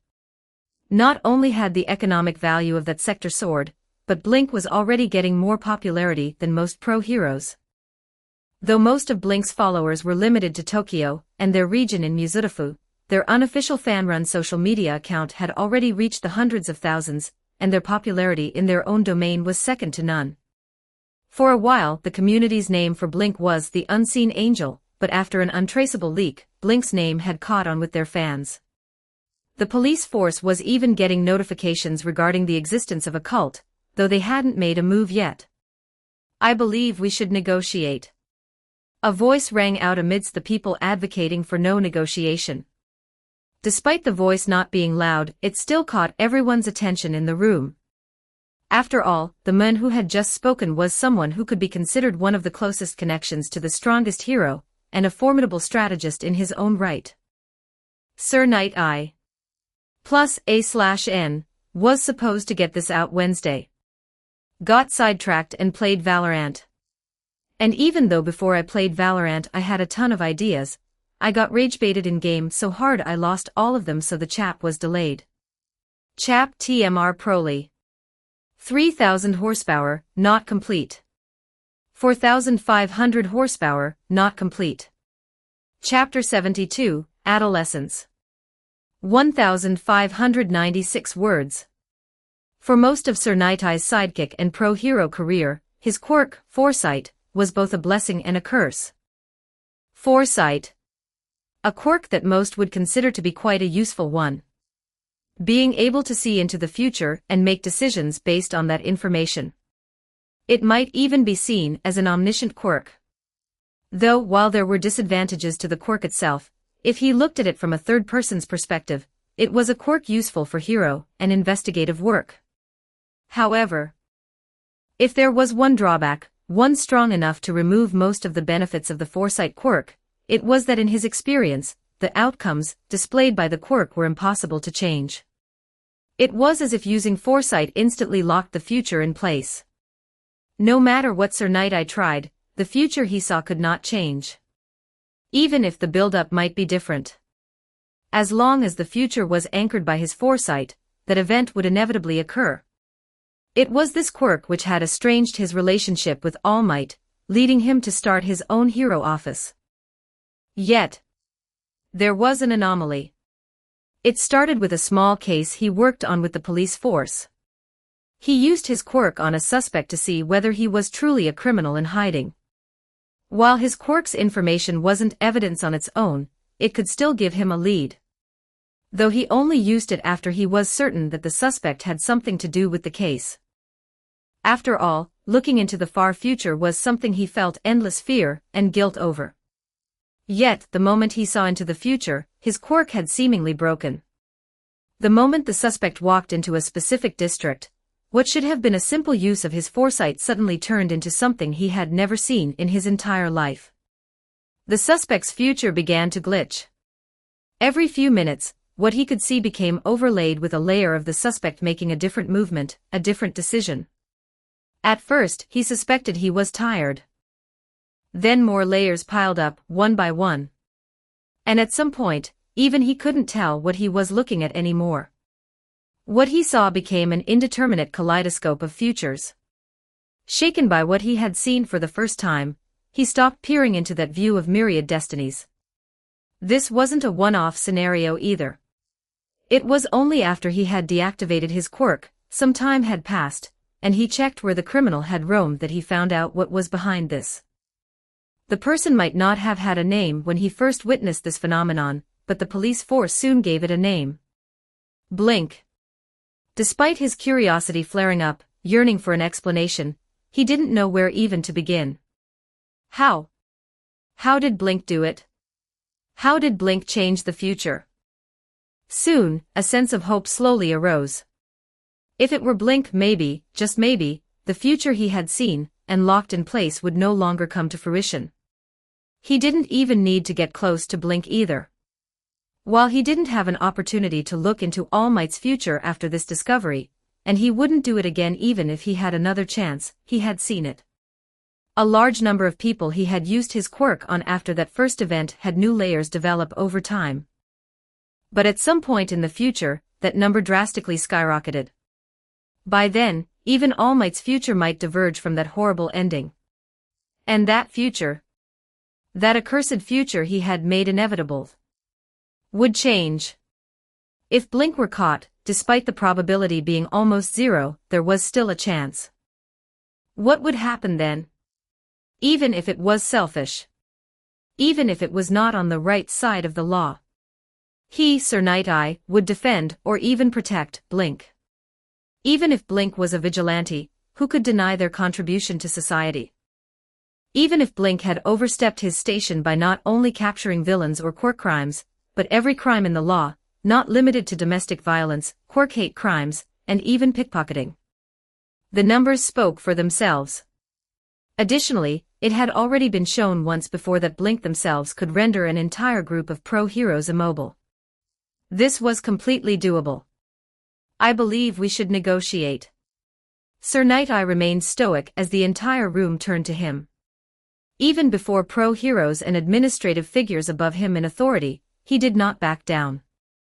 While Blink is undermining the hero system through vigilantism, we still know next to nothing about Blink beyond their usual areas of operation. To convince them, he had to appease them and rely on facts so they would not think he supported Blink, even if he did.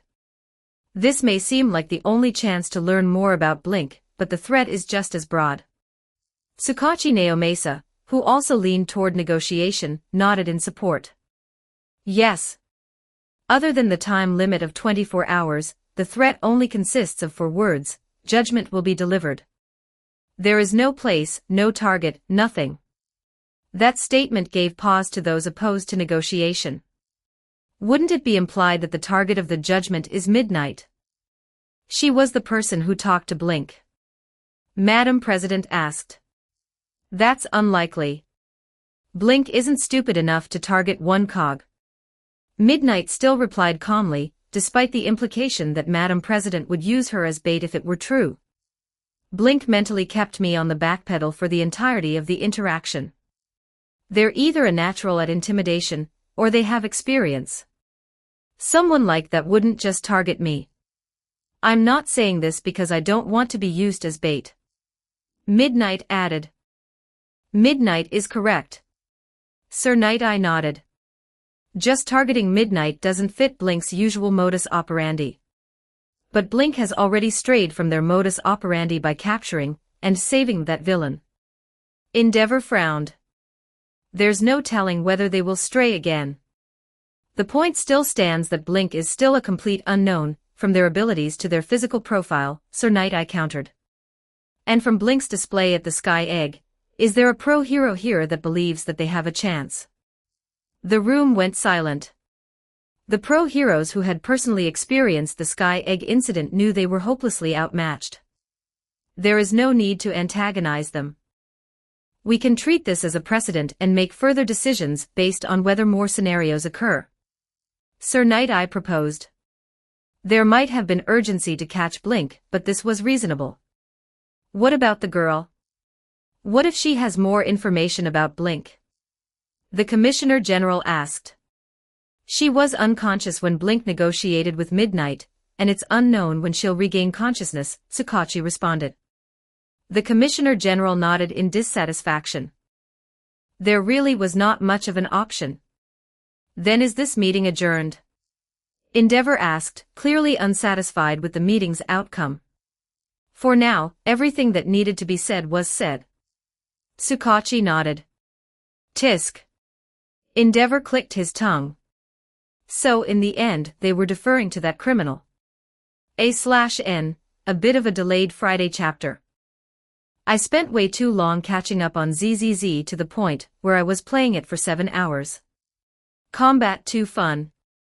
Additional Cypress's musings, this'll be a long end thing, but it does have some lore relevance, but no spoilers, so don't worry, if you so wish to read. As an author who is trying to decipher, but more or less trying to rationalize quirks, which seem to change depending on plot convenience, I usually put parallels based on similar abilities. Sir Night-Eye's foresight and his plotline is actually eerily similar to Mayama Shea from the Toraverse, who can see the future through third-dimensional calculations and can't change them, so they both despair over it. However, Shirai Kuriko can change the future that Mayama Shea predicts, because she uses 11th dimensional calculations as a teleporter, which is a higher dimension than the third. And the occasions that Night-Eye's predictions don't come true are similar in canon as well. The two occasions where his foresight didn't work is All Might's death, and Midoriya Izuku's death. Canon says they were done because of everyone's wishes, but that's way too unscientific for me, even in a fictional world. The only similarities between the two is the application of Ares' quirk, Rewind, which, as seen in its name, rewinds a living being's body back to its previous state, essentially moving that living being back the axis of time. And in most scientific frameworks, time is considered a higher dimension, or more commonly also seen as a fourth dimension. So I hypothesize that foresight works on a similar plane to Mayama Shea's photoprecognition. And similarly, every teleportation that Ishin does in the vicinity of a subject that foresight sees, adds a new variable separate from foresight's original prediction, which is the layer that you see. Which is how the first part came to be. This isn't some bullshit plot stuff I added for the sake of it. I actually put some thought before adding this, and I'm proud of it, so I'm bragging. And this info will never be told through the plot cause it's a long-ass explanation, and it wouldn't even fit anywhere logically. But I put too much thought into this to not make this known. 3,000 horsepower, complete. 4,500 horsepower, not complete. Chapter 73, Adolescence. 1,080 words. I'm home. Ishin called out, walking past his parents who were watching the television on the couch. Welcome back, Shunkuen. Keiko responded, not looking away from the TV. On the TV was a recording that felt like an edited video.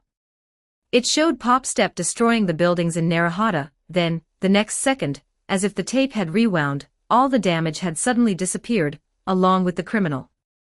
If it weren't for the people being unmoved, it would have been completely identical. And with the headline Tokyo and Muzutafu vigilante strikes in Narahata, and the fact that both parents knew their son was heading there today, it wasn't a surprise that his secret, not really, would be exposed quickly. So how was Narahata? Keiko asked, turning around with an incredulous look. It was pretty okay. Ishin said, teleporting his bag away and heading to the kitchen. Pretty okay, eh? Genzai responded with an amused expression. And did you eat nothing while you were there? What's with the late snack? The food there wasn't that good. Ishin shrugged. He technically wasn't wrong. The food at Hopper's Cafe was cakes or snacks with the occasional light meal, and convenience store food wouldn't fill him up that much. So all in all, he was still hungry. Keiko got up from the couch and followed Ishin into the kitchen. I know you aren't the type who wants to stand out, and as parents we wouldn't stop you from using your quirk, but can we know why you did all this? She nudged Ishin to the dinner table, and Ishin sat down while Keiko started reheating leftovers of their own dinner. They didn't expect Ishin to return hungry, seeing as he had the money to eat out and Ishin was returning late. Though, knowing her son's appetite, she still made a hearty meal so there were lots of leftovers, just in case. Genzai also went into the kitchen after turning off the news, sitting across from Ishin, with curiosity on his face. I feel the same. You don't seem like the type. Last time you did something like this was when Nijire-chan. I didn't do it just because of Nijire that time. Ishin countered with a straight expression. Sure. Genzai waved it off with an amused look. Who was he kidding? Why else would his son do it if he were in a place filled with pro-heroes? Ishin fell silent at that response, paused, then ignored it altogether. Anyway, I was just doing it because I got curious about something. Oh? Keiko's voice rang from the kitchen. Curiosity leads to saving a villain? Technically she was being controlled by something else, but yes. Ishin promptly responded. It feels like the situation is way more complicated than I'm hearing, Genzai couldn't help but call out. Control. What was she being controlled by? And what about it piqued his son's curiosity? Can I ask for the entire story? Genzai asked. Sure, Ishin shrugged. It isn't really that long anyway. After waiting for Keiko to finish reheating the leftovers and for both parents to sit down, Ishin took a bite of his food and started eating. You know how I went to Narahata for fuel cells? Ishin continued even before a response came. Well, after I got them, I went to this cafe. Keiko and Genzai listened quietly to Ishin's story. As they did, their expressions grew increasingly complex. After Ishin finished his story, they could only look at him with exasperation. So you did all that because you wanted to see if you could revert some shady experiment just because you were curious. Keiko promptly summed it all up into a single sentence. That's basically it. Ishin shrugged, teleporting the finished food into the sink. While everyone at the table knew he could technically sterilize the dishes without washing them, they all agreed it felt a little weird to put them away immediately without at least rinsing them with soap. And you're going there over the weekend to finish the deal. MHM. Keiko didn't know what to say. She knew of her son's intelligence and his personality, but she didn't expect this at all. Rather, how was she even supposed to predict that the reason behind him saving that girl was so that he had leverage and trust and could try and heal someone because he was curious to see if he could? What kind of thought process was that supposed to be? Well, I guess it doesn't matter as long as you don't get caught. Genzai shrugged, falling back on his usual thinking. Whether it was because he knew of his son's capabilities or his hands-off approach to parenting, Genzai merely paused at the absurdity of the reasoning. If his son wanted to try, who was he to stop him? You're just promoting this behavior. Keiko sighed. But this has only been the second time, Genzai defended himself. There's barely a precedent. And the first one could even be counted as self-defense. Keiko paused. Her husband did have a point, sigh. How confident are you in curing them? Keiko asked. With enough prep time. Ishin hummed.